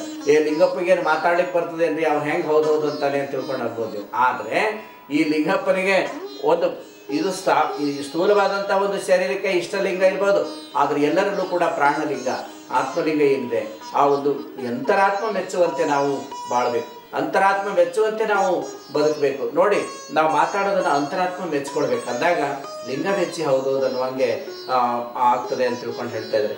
ನುಡಿಯೊಳಗಾಗಿ ನಡೆಯದಿದ್ದರೆ ನಾವು ಏನು ನುಡಿತೀವೋ ನುಡಿದಂತೆ ನಾವು ನಡಿಬೇಕು ಅಂತ ತಿಳ್ಕೊಂಡು ಹೇಳ್ತಾ ಇದ್ದಾರೆ. ಕೆಲವರು ನುಡಿಯೊಂದು ಪರಿ ನಡೆಯೊಂದು ಪರಿ ಅಂತ ತಿಳ್ಕೊಂಡಿರ್ತದೆ. ಅವ್ರು ನುಡಿಯೋದೇ ಬೇರೆ ಇರ್ತದೆ, ಬೆಟ್ಟದಷ್ಟು ನುಡಿತಿರ್ತಾರೆ, ಆದ್ರೆ ಮಾಡೋದೇನೂ ಕೂಡ ಇರೋದಿಲ್ಲ. ಆದರೆ ನಾವು ನುಡಿಯೊಳಗೆ ಭಾಳ ಎಚ್ಚೆತ್ತು ಮಾತಾಡ್ತೀವಿ, ಭಾಳ ಚಂದ ಮಾತಾಡ್ತೀವಿ ಅಂತ ಅಂದ್ಕೊಂಡ್ರು ಕೂಡ ನಡೆಯಲ್ಲಿ ಒಂದು ವೇಳೆ ನಾವು ತಪ್ಪಿದರೆ ಗುರು ಬಸವಣ್ಣವ್ರು ಎಚ್ಚರಿಸ್ತಾ ಇದ್ದಾರೆ. ಒಂದು ಮಾತು ಹೇಳ್ತಾರೆ, ನುಡಿಯಲ್ಲಿ ಎಚ್ಚೆತ್ತು ನಡೆಯಲ್ಲಿ ತಪ್ಪಿದರೆ ಹಿಡಿದಿರ್ದ ಲಿಂಗವು ಘಟಸರ್ಪ ಅಂತ ತಿಳ್ಕೊಂಡು ಹೇಳ್ತಾರೆ. ನಾವು ಒಂದು ವೇಳೆ ಮಾತಾಡೋದ್ರಲ್ಲಿ ಬಹಳಷ್ಟು ಮಾತಾಡಿ ನಾವು ಅದನ್ನು ನಡೆಯಲ್ಲಿ ತರಲಿಲ್ಲ, ಅಥವಾ ಆಚರಣೆಯಲ್ಲಿ ನಾವು ಬದುಕಿನಲ್ಲಿ ನಾವು ಅಳವಡಿಸ್ಕೊಂಡಿಲ್ಲ ನಮ್ಮ ಮಾತುಗಳನ್ನು ಅಂತಂದರೆ ನಾವು ಹಿಡಿದಿರ್ತಕ್ಕಂಥ ಲಿಂಗನೇ ಅದು ಘಟಸರ್ಪವಾಗಿ ನಮಗೆ ಕಾಡ್ತದೆ, ನಮಗೆ ಅದು ಘಟಸರ್ಪವಾಗಿ ನಮಗೆ ಇದು ಮಾಡ್ತಾ ಇದೆ ಅಂತ ತಿಳ್ಕೊಂಡು ಗುರು ಬಸವಣ್ಣನವರು ಎಚ್ಚರಿಸ್ತಾ ಇದ್ದಾರೆ. ಅದಕ್ಕಾಗಿ ನಡೆ ನುಡಿ ಒಂದಾಗಬೇಕು ಅಂತ ತಿಳ್ಕೊಂಡು ಹೇಳ್ತಾ ಇದ್ದಾರೆ. ಏನ್ರಿ ಇವತ್ತು ನಡೆ ನುಡಿ ಅವ್ರು ಕೊಟ್ಟಿರ್ತಕ್ಕಂಥ ಮಾತಿಗೆ ವಚನಗಳಿಗೆ ಏನು ಬೆಲೆ ಇಲ್ದಂಗಿರ್ತದೆ. ಮೊನ್ನೆನೇ ಒಂದು ಬೆಂಗಳೂರಿನಲ್ಲೇ ಘಟನೆ ನಡೀತು. ನೀವೆಲ್ಲ ಅನೇಕ ಜನ TV9 ಮತ್ತು ಸಮಯ TV ಎಲ್ಲ ಬೇರೆ ಬೇರೆ ವಿದ್ಯುನ್ಮಾನ ಚಾನೆಲ್ಗಳಲ್ಲಿ ನೀವೆಲ್ಲ ನೋಡಿದಿರಿ. ಬೆಂಗಳೂರಿನ ಪರಮ ಪೂಜ್ಯ ಮಹಾಜಗದ್ಗುರು ಮಾತೆ ಮಹಾದೇವಿಯವರ ನೇತೃತ್ವದಲ್ಲಿ ಬೆಂಗಳೂರು ರಾಷ್ಟ್ರೀಯ ಬಸವದಳದ ಕಾರ್ಯಕರ್ತರು ಒಂದು ಮದುವೆಯನ್ನು ಮಾಡಿಸಿದ್ರು. ಹೇಗೆ ಮದುವೆ ಅಂತಂದರೆ, ಮದುವೆ ಎಲ್ಲರೂ ಮಾಡಿಸ್ತಾರೆ ಬಿಡ್ರಿ, ಮದುವೆಗಳು ಸಾಕಷ್ಟು ಆಗ್ತವೆ ಅನ್ಬೋದು. ನೀವೆಲ್ಲ ನೋಡದೇ ಇರೋವಂಥವ್ರು ಕೇಳ್ರಿ. ಏನಾಯ್ತು, ಒಂದು ನಮ್ಮ ಒಬ್ಬರು ಹೆಣ್ಮಗಳು ಶಾಂತಮ್ಮ ಅಂತ ತಿಳ್ಕೊಂಡು ಪರಮ ಪೂಜ್ಯ ಮಾತಾಜಿಯವ್ರ ಶಿಷ್ಯರು, ಅವ್ರಿಗೆ ಪರಿಚಯದವರೊಬ್ಬರು ಹೆಣ್ಮಗಳು, ಅವರ ಮಗಳಿಗೆ ಒಂದು ವರ ಫಿಕ್ಸ್ ಮಾಡಿದರು. ಅವನಿಗೆ 2 ಲಕ್ಷ ರೂಪಾಯಿ ವರದಕ್ಷಿಣೆ ಕೊಟ್ಟಿದ್ರು. ಒಡವೆಗಳು ಕೂಡ, ಅದು ಬಂಗಾರನೂ ಚಿನ್ನನೂ ಕೂಡ ಕೊಟ್ಟಿದ್ರು. ಆಮೇಲೆ ಒಂದು ಬೈಕ್ ಕೂಡ ಕೊಟ್ಟಿದ್ರು 70,000 ರೂಪಾಯಿ. ಇಷ್ಟೆಲ್ಲ ತೊಗೊಂಡು ರಿಸೆಪ್ಷನ್ ಮಾಡಿಕೊಂಡು ಮದುವೆ ದಿವಸನೇ ನಾನೇನೋ ಶಿವಸ ಅಥವಾ ಏನೋ ಬಟ್ಟೆ ತರ್ತೀನಿ ಅಂತ ತಿಳ್ಕೊಂಡು ಪರಾರಿ ಆಗಿಬಿಟ್ಟವನು.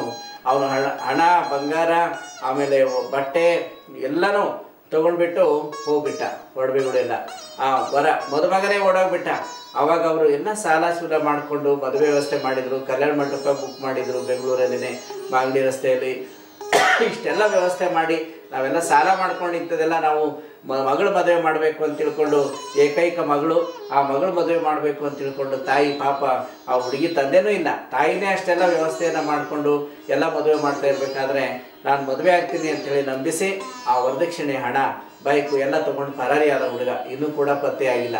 ಅಂಥ ಸಂದರ್ಭದಲ್ಲಿ ಏನು ಮಾಡಬೇಕಪ್ಪ ಅಂತ ತಿಳ್ಕೊಂಡು ಆತ್ಮಹತ್ಯೆ ಮಾಡ್ಕೋಬೇಕು, ಸಾಯಬೇಕು ಅನ್ನುವಂಥ ಒಂದು ವಿಚಾರದಲ್ಲಿ ಆ ಒಂದು ಹುಡುಗಿ ಎಲ್ಲರೂ ನೆಗೆಟಿವ್ ಆಗಿ ವಿಚಾರ ಮಾಡ್ತಾ ಇರಬೇಕಾದ್ರೆ ಆ ವಿಷಯ ಚರಣಿ ಶಾಂತಮ್ಮ ಅನ್ನುವಂಥವ್ರು ಮಾತಾಜಿಯವ್ರ ಶಿಷ್ಯರು ಈ ರೀತಿ ಆಗಿದೆ ಮಾತಾಜಿಯವರು ಅಂತ ತಿಳಿಸಿದಾಗ ಪರಮ ಪೂಜಾ ಮಾತಾಜಿಯವರು ತಕ್ಷಣವೇ ಒಂದು ನಿರ್ಧಾರ ತಗೊಂಡ್ರು. ಏನಂದರೆ, ನಮ್ಮ ಬಸವಧರ್ಮ ಪೀಠದಲ್ಲಿ ಬಸವಮಂಟಪದಲ್ಲೇ ಕೆಲಸ ಮಾಡ್ತಕ್ಕಂತಹ ಕಾರ್ ಚಾಲಕರಾಗಿರ್ತಕ್ಕಂಥ ಶ್ರೀಕಾಂತ್ ಅನ್ನುವಂಥ ಹುಡುಗನಿಗೆ ತಿಳಿಸಿ ನಮ್ಮ ಶ್ರೀಕಾಂತ್ ಮೂರ್ತಿಯವರು ಮತ್ತು ಪೂಜಾ ಮಾತಾಜಿಯವರು ಎಲ್ಲ ಮಾತಾಡಿ ಆ ಡ್ರೈವರಿಗೆ ಕನ್ವಿನ್ಸ್ ಮಾಡಿ, ನೋಡಪ್ಪ ಈಗ ಮದುವೆಗೆಲ್ಲ ರೆಡಿ ಇದೆ, ನೀನು ಒಪ್ಕೊಂಡು ಬಿಟ್ರೆ ಮದುವೆ ಮಾಡಿಬಿಡ್ತೀವಿ ಅಂತ ತಿಳ್ಕೊಂಡು ಹೇಳಿದಾಗ ಅವನು ಒಪ್ಕೊಂಡ, ಅವ್ರ ತಂದೆ ತಾಯಿಗಳು ಕೂಡ ಒಪ್ಕೊಂಡ್ರು.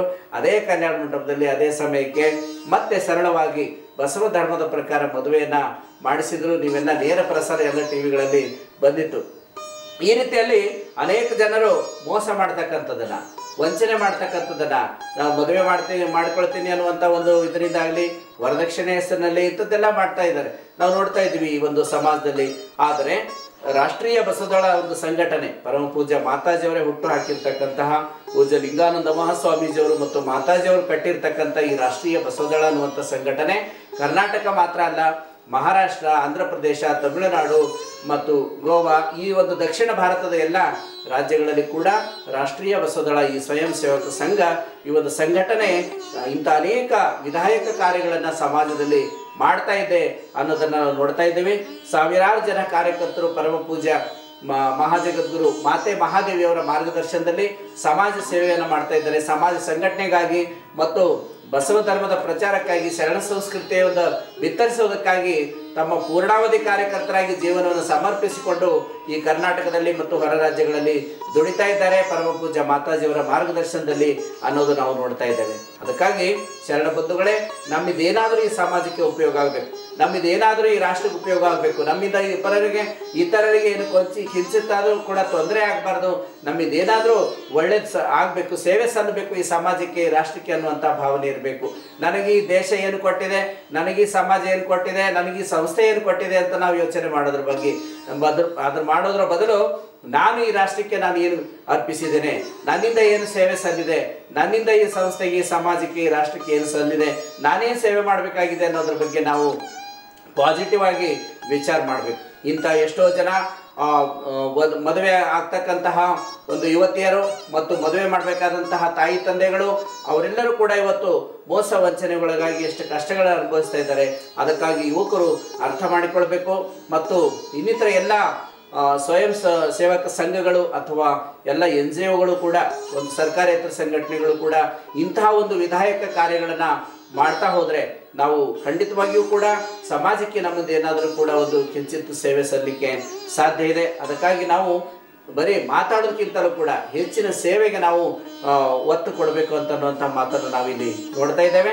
ಎಲ್ಲರೂ ಕೂಡ ಅಂಥ ಸೇವೆಯನ್ನು ಮಾಡುವಂತಹ ಭಾಗ್ಯ, ಅಂಥ ಒಂದು ಸೇವೆ ಮಾಡ್ತಕ್ಕಂತಹ ಒಂದು ಸದ್ಬುದ್ಧಿ ಎಲ್ಲರಿಗೂ ಕೊಡಲಿ ಅಂತ ತಿಳ್ಕೊಂಡು ನಾವು ಹಾರೈಸ್ತಾ ಇದ್ದೇವೆ. ಆಮೇಲೆ ಸರ್ವಜ್ಞ ಕವಿ ಇನ್ನೊಂದು ಕಡೆ ಹೇಳ್ತಾರೆ, ಆಡದೆ ಮಾಡುವವನು ರೂಢಿಯೊಳಗುತ್ತವನು, ಆಡಿ ಮಾಡುವನು ಮಧ್ಯಮನು, ಅಧಮನು ತಾ ಆಡಿಯೂ ಮಾಡದವನು ಅಂತ ತಿಳ್ಕೊಂಡು ಹೇಳ್ತಾರೆ. ಯಾರು ಉತ್ತಮರಪ್ಪ ಅಂತಂದ್ರೆ ಅವ್ರು ಮಾತೇ ಆಡೋದಿಲ್ಲ, ಆಡದೇ ಮಾಡ್ತಾ ಇರ್ತಾರೆ, ಕಾರ್ಯವನ್ನು ಮಾಡ್ತಾನೆ ಇರ್ತಾರೆ, ಸೇವೆ ಮಾಡ್ತಾನೆ ಇರ್ತಾರೆ. ನಾನು ಇಂಥದ್ದು ಮಾಡ್ತೀನಿ ಅಂಥದ್ದು ಮಾಡ್ತೀನಿ ಅಂತ ಮೊದಲೇ ಹೇಳೋದಿಲ್ಲ. ಅವ್ರು ಮಾಡಿ ತೋರಿಸ್ತಾರೆ, ಮಾಡಿದ ಮೇಲೆ ಎಲ್ಲರಿಗೂ ಕೂಡ ಗೊತ್ತಾಗ್ತದೆ. ನಾವು ಅನೇಕ ಸಂದರ್ಭಗಳಲ್ಲಿ ನೋಡ್ತಾ ಇದ್ದೇವೆ, ಪರಮ ಪೂಜ್ಯ ಮಾತಾಜಿಯವರಂತಹ ಕಾರ್ಯಗಳನ್ನು ಮಾಡ್ತಾರೆ, ಮಾಡಿದ ನಂತರ ಎಲ್ಲರಿಗೂ ಗೊತ್ತಾಗ್ತದೆ. ಅವಾಗ ಆಡದೆ ಮಾಡುವವರೇ ಉತ್ತಮರು ಅಂತ ತಿಳ್ಕೊಂಡು ಹೇಳ್ತಾರೆ. ಕೆಲವರು ಏನು ಮಾಡ್ತಾರೆ ಅಂದರೆ ನಾನು ಅದು ಮಾಡ್ತೀನಿ ಇದು ಮಾಡ್ತೀನಿ ಅಂತ ತಿಳ್ಕೊಂಡು ಭಾಳಷ್ಟು ಹೇಳ್ತಾರೆ, ಆಡಿಯೂ ಕೂಡ ಮಾಡೋದಿಲ್ಲ, ಅವರಿಗೆ ಅಧಮರು ಅಂತ ತಿಳ್ಕೊಂಡು ಹೇಳ್ತಾರೆ ಸರ್ವಜ್ಞ ಕವಿ. ಆಡಿ ಮಾಡುವವನು ಮಧ್ಯಮನು ಅಂತ, ಆಡಬೇಕು ಮತ್ತು ಆಡ್ತಾರೆ ಮತ್ತು ಮಾಡ್ತಾರೆ, ಅವರಿಗೆ ಮಧ್ಯಮರು ಅಂತ ತಿಳ್ಕೊಂಡು ಹೇಳ್ತಾ ಇದ್ದಾರೆ. ಅದಕ್ಕಾಗಿ ನಾವು ಮಾಡ್ತಕ್ಕಂತಹ ಕಾರ್ಯ ಮಾಡಿ ತೋರಿಸ್ಬೇಕು. ನಾವು ಲಿಂಗ ಮೆಚ್ಚಿ ಅಹುದನ್ನುವಂಗೆ ನಾವು ನುಡಿಬೇಕು ಮತ್ತು ನೇರವಾಗಿ ಸ್ಫುಟವಾಗಿ ನಾವು ಮಾತುಗಳನ್ನು ಸತ್ಯವನ್ನೇ ನುಡಿತಾ ಆ ಸತ್ಯವನ್ನು ನಮ್ಮ ಬದುಕಿನಲ್ಲಿ ಅಳವಡಿಸಿಕೊಂಡು ಅಂಥ ಮಾತುಗಳನ್ನು ನಾವು ಆಡಬೇಕು ಅಂತ ತಿಳ್ಕೊಂಡು ಇಲ್ಲಿ ಗುರು ಬಸವಣ್ಣರು ನಮಗೆ ಕಲಿಸ್ತಾ ಇದ್ದಾರೆ. ಲಿಂಗ ಮೆಚ್ಚಿ ಅಹುದೌದನ್ನುವಂಗೆ ನುಡಿಯೊಳಗಾಗಿ ನಡಿಬೇಕು ಅನ್ನುವಂತಹ ಒಂದು ಮಾರ್ಗದರ್ಶನವನ್ನು ನಮಗೆ ಗುರು ಬಸವಣ್ಣವರು ಮಾಡ್ತಾ ಇದ್ದಾರೆ. ಅಂತಹ ಒಂದು ನುಡಿಯೊಳಗಾಗಿ ನಡೀತಕ್ಕಂತಹ, ಸಮಾಜಕ್ಕಾಗಿ, ಧರ್ಮಕ್ಕಾಗಿ, ರಾಷ್ಟ್ರಕ್ಕಾಗಿ ಬದುಕ್ತಕ್ಕಂತಹ ಒಂದು ಸದ್ಬುದ್ಧಿಯನ್ನು ಎಲ್ಲರೂ ಕೂಡ ಪಡೆದುಕೊಳ್ಳಲಿ ಅಂತ ತಿಳ್ಕೊಂಡು ನಾನು ಹಾರೈಸ್ತೇನೆ. ಆಮೇಲೆ ಮೂರನೇದಾಗಿ ಗುರು ಬಸವಣ್ಣ ನಮಗೆ ನಡೆ ಕಲಿಸಿದ್ರು, ನುಡಿ ಕಲಿಸಿದ್ರು, ಉಣಲು ಕಲಿಸಿದ್ರು ಅಂತ ತಿಳ್ಕೊಂಡು ಹೇಳ್ತಾರೆ. ಉಣಲು ಕಲಿಸಿದ್ರು ಅಂತಂದರೆ ನಮಗೇನು ಊಟ ಮಾಡ್ಲಿಕ್ಕೆ ಬರ್ತಾ ಇರಲಿಲ್ಲ ಅಂದರೆ ಅಂತ ತಿಳ್ಕೊಂಡು ಅನ್ಬೋದು. ಆದರೆ ಹೆಂಗಂದ್ರೆ ಹಂಗೆ ಊಟ ಮಾಡೋದಲ್ಲ. ಕೆಲವ್ರು ಏನು ಮಾಡ್ತಾರೆ, ಹಿಂಗೆ ಕಾಲು ಚಾಚಿ ಕೂತ್ಕೊಂಡು ಊಟ ಮಾಡ್ತಾರೆ, ಕಾಲು ಚಾಚಿ ಕೂತ್ಕೊಂಡು ಊಟ ಮಾಡ್ತಾರೆ, ಒಂದು ಕೈ ಹಿಂಗೆ ನೆಲಕ್ಕೆ ಊರಿ ಜಾಕ್ ಹಚ್ಚಿ ಲೋಡ್ ಮಾಡ್ತಾರಲ್ಲ ಆ ಥರ ಜಾಕ್ ಹಚ್ಚಿ ಊಟ ಮಾಡ್ತಾ ಇರ್ತಾರೆ. ಆ ರೀತಿ ಅಲ್ಲ, ನಾವು ಊಟ ಅಂದರೆ ನಾವು ಪ್ರಸಾದ ಅಂತ ತಿಳ್ಕೊಂಡು ಹೇಳ್ತೀವಿ. ಇದಕ್ಕೆ ಪ್ರಸಾದ ಒಂದು ತತ್ವ ಕೊಟ್ಟರು ಗುರು ಬಸವಣ್ಣವರು. ನಾವು ಯಾವ ರೀತಿಯಾಗಿ ಪ್ರಸಾದ ಮಾಡಬೇಕು, ಯಾವ ರೀತಿಯಾಗಿ ಅಡುಗೆ ಮಾಡಬೇಕು, ಯಾವ ರೀತಿಯಾಗಿ ನಾವು ಶುಚಿತ್ವ ಇರಬೇಕು, ಯಾವ ರೀತಿಯಾಗಿ ಅದು ಒಂದು ದೈವತ್ವ ಪಡ್ಕೊಳ್ತದೆ. ನಾವು ತಿನ್ನುವಂತಹ ಪ್ರತಿಯೊಂದು ಅಗಳು, ಪ್ರತಿಯೊಂದು ಧಾನ್ಯದ ಮೇಲೂ ಕೂಡ ಅದು ದೈವಿ ಋಣ ಇರ್ತದೆ, ಪರಮಾತ್ಮನ ಒಂದು ಅನುಗ್ರಹದಿಂದ ಅದು ಬಂದಿರ್ತದೆ. ಅದಕ್ಕೋಸ್ಕರ ನಾವು ಅದಕ್ಕೆ ಊಟ ಅಂತ ಹೇಳೋದಿಲ್ಲ ಅಥವಾ ತಿಂಡಿ ಅಂತ ತಿಳ್ಕೊಂಡು ಹೇಳೋದಿಲ್ಲ. ಅದಕ್ಕೆ ನಾವು ಪ್ರಸಾದ ಅಂತ ತಿಳ್ಕೊಂಡು ಹೇಳ್ತೀವಿ. ನಾವು ನೀರು ಕುಡಿಬೇಕಾದ್ರೆ ಅದು ಕೂಡ ಪ್ರಸಾದ ರೂಪದಲ್ಲಿ ಸೇವನೆ ಮಾಡ್ತೀವಿ. ಯಾಕೆಂದರೆ ನಾವು ದೇವರಿಗೆ ಅರ್ಪಿಸಿನೇ ಕುಡಿತಾ ಇರೋದ್ರಿಂದ, ಆ ದೇವರ ಒಂದು ಗುರು ಆಗಿರ್ತಕ್ಕಂಥ ಲಿಂಗಕ್ಕೆ ಅರ್ಪಿಸಿ ನಾವು ನೀರು ಕುಡಿತಾ ಇದ್ದೀವಿ. ನಾವು ಏನೇ ಪ್ರಸಾದ ಸೇವನೆ ಮಾಡಬೇಕಾದ್ರೂ ಲಿಂಗಕ್ಕೆ ಅರ್ಪಿಸಿ ನಾವು ತಗೊಳ್ತೀವಿ. ಅದಕ್ಕೆ ಪ್ರಸಾದ ಅಂತ ತಿಳ್ಕೊಂಡು ಹೇಳಿದ್ರು ಗುರು ಬಸವಣ್ಣವರು. ನಾವು ಪ್ರಸಾದ ಮಾಡಬೇಕಾದ್ರೆ ಮಾಡುವಾಗ ಮೊದಲು ಚೆನ್ನಾಗಿ ಕೈ ತೊಳ್ಕೊಬೇಕು. ಹಿಂದಿಯೊಳಗೆ ಹೇಳ್ತಾರೆ, ಖಾನೆ ಸೆ ಪಹಲೆ ಹಾತ್ ಅವ್ರ ಖಾನೆ ಕೆ ಬಾದ್ ಭೋಜನ್ ಕೆ ಬಾದ್ ದಾಂತ್ ಅಂತ ಹೇಳ್ತಾರೆ. ದಾಂತ್ ಸ್ವಚ್ಛ ಕರ್ನ ಅಂತ ತಿಳ್ಕೊಂಡು ಸಾಫ್ ಕರ್ನ ಚೈ ಅಂತ ತಿಳ್ಕೊಂಡು ಹೇಳ್ತಾರೆ. ನಾವು ಪ್ರಸಾದ ಮಾಡೋದಕ್ಕಿಂತ ಮೊದಲು ಸ್ವಚ್ಛ ಕೈ ತೊಳ್ಕೊಬೇಕು. ಸೋಪ್ ಹಚ್ಚಿ ತೊಳೆದ್ರು 3 ಸಾರಿ ತೊಳಿಬೇಕು. ಒಂದೇ ಸಲ 2 ಸಲ ಹಚ್ಚಿರ ಈ ಸೂಕ್ಷ್ಮ ಕಣಗಳು ನಮ್ಮ ಕೈಗೆ ಹತ್ತಿರುವಂತ ಹೋಗೋದಿಲ್ಲ. ಆ ಕೈ ಸ್ವಚ್ಛಾಗಿ ತೊಳ್ಕೊಬೇಕು. ಕೈಕಾಲು ಮುಖ ತೊಳೆದು, ಹಿಂದಿನ ಕಾಲದಲ್ಲಿ ಕೈಕಾಲು ಮುಖ ತೊಳೆದರು. ಮಕ್ಕಳಿಗೆಲ್ಲ ಶಿಕ್ಷಣ ನೋಡ್ರಿ ಸಿಲೆಬಸ್ನಾಗ ಹಾಕ್ತಾ ಇದ್ರು, ಎಷ್ಟು ಚೆನ್ನಾಗಿರ್ತಿತ್ತು. ಕೈಕಾಲು ಮುಖ ತೊಳೆದರು, ಚಾಪೆ ಮೇಲೆ ಕುಳಿತರು, ಊಟ ಮಾಡಿದ್ರು ಅಂತೆಲ್ಲ ಪಾಠದಾಗ ಸಣ್ಣ ಮಕ್ಕಳಿಗೆ ಇರ್ತಿತ್ತು. ಈಗೆಲ್ಲ ಚಾಪೆ ಮೇಲೆ ಕುಳಿತರು, ಈಗೆಲ್ಲ ಏನೇ ಡೈನಿಂಗ್ ಟೇಬಲ್ ಮೇಲೆ ಕುಳಿತರು, ಶೂಸ್ ಹಾಕೊಂಡು ಊಟ ಮಾಡಿದ್ರು ಅಂತ ಕೊಡ್ಬೇಕಾಯ್ತದೆ. ಈಗ ಅಂಥ ಒಂದು ಸಂಸ್ಕೃತಿಯನ್ನು ಕಲಿಸ್ತಕ್ಕಂಥದ್ದು ನಾವು ಮಕ್ಕಳು ಚಿಕ್ಕ ಮಕ್ಕಳಿದ್ದಾಗಲೇ ಅದು ನಾವು ಕಲಿಸ್ಕೊಡ್ತಕ್ಕಂಥ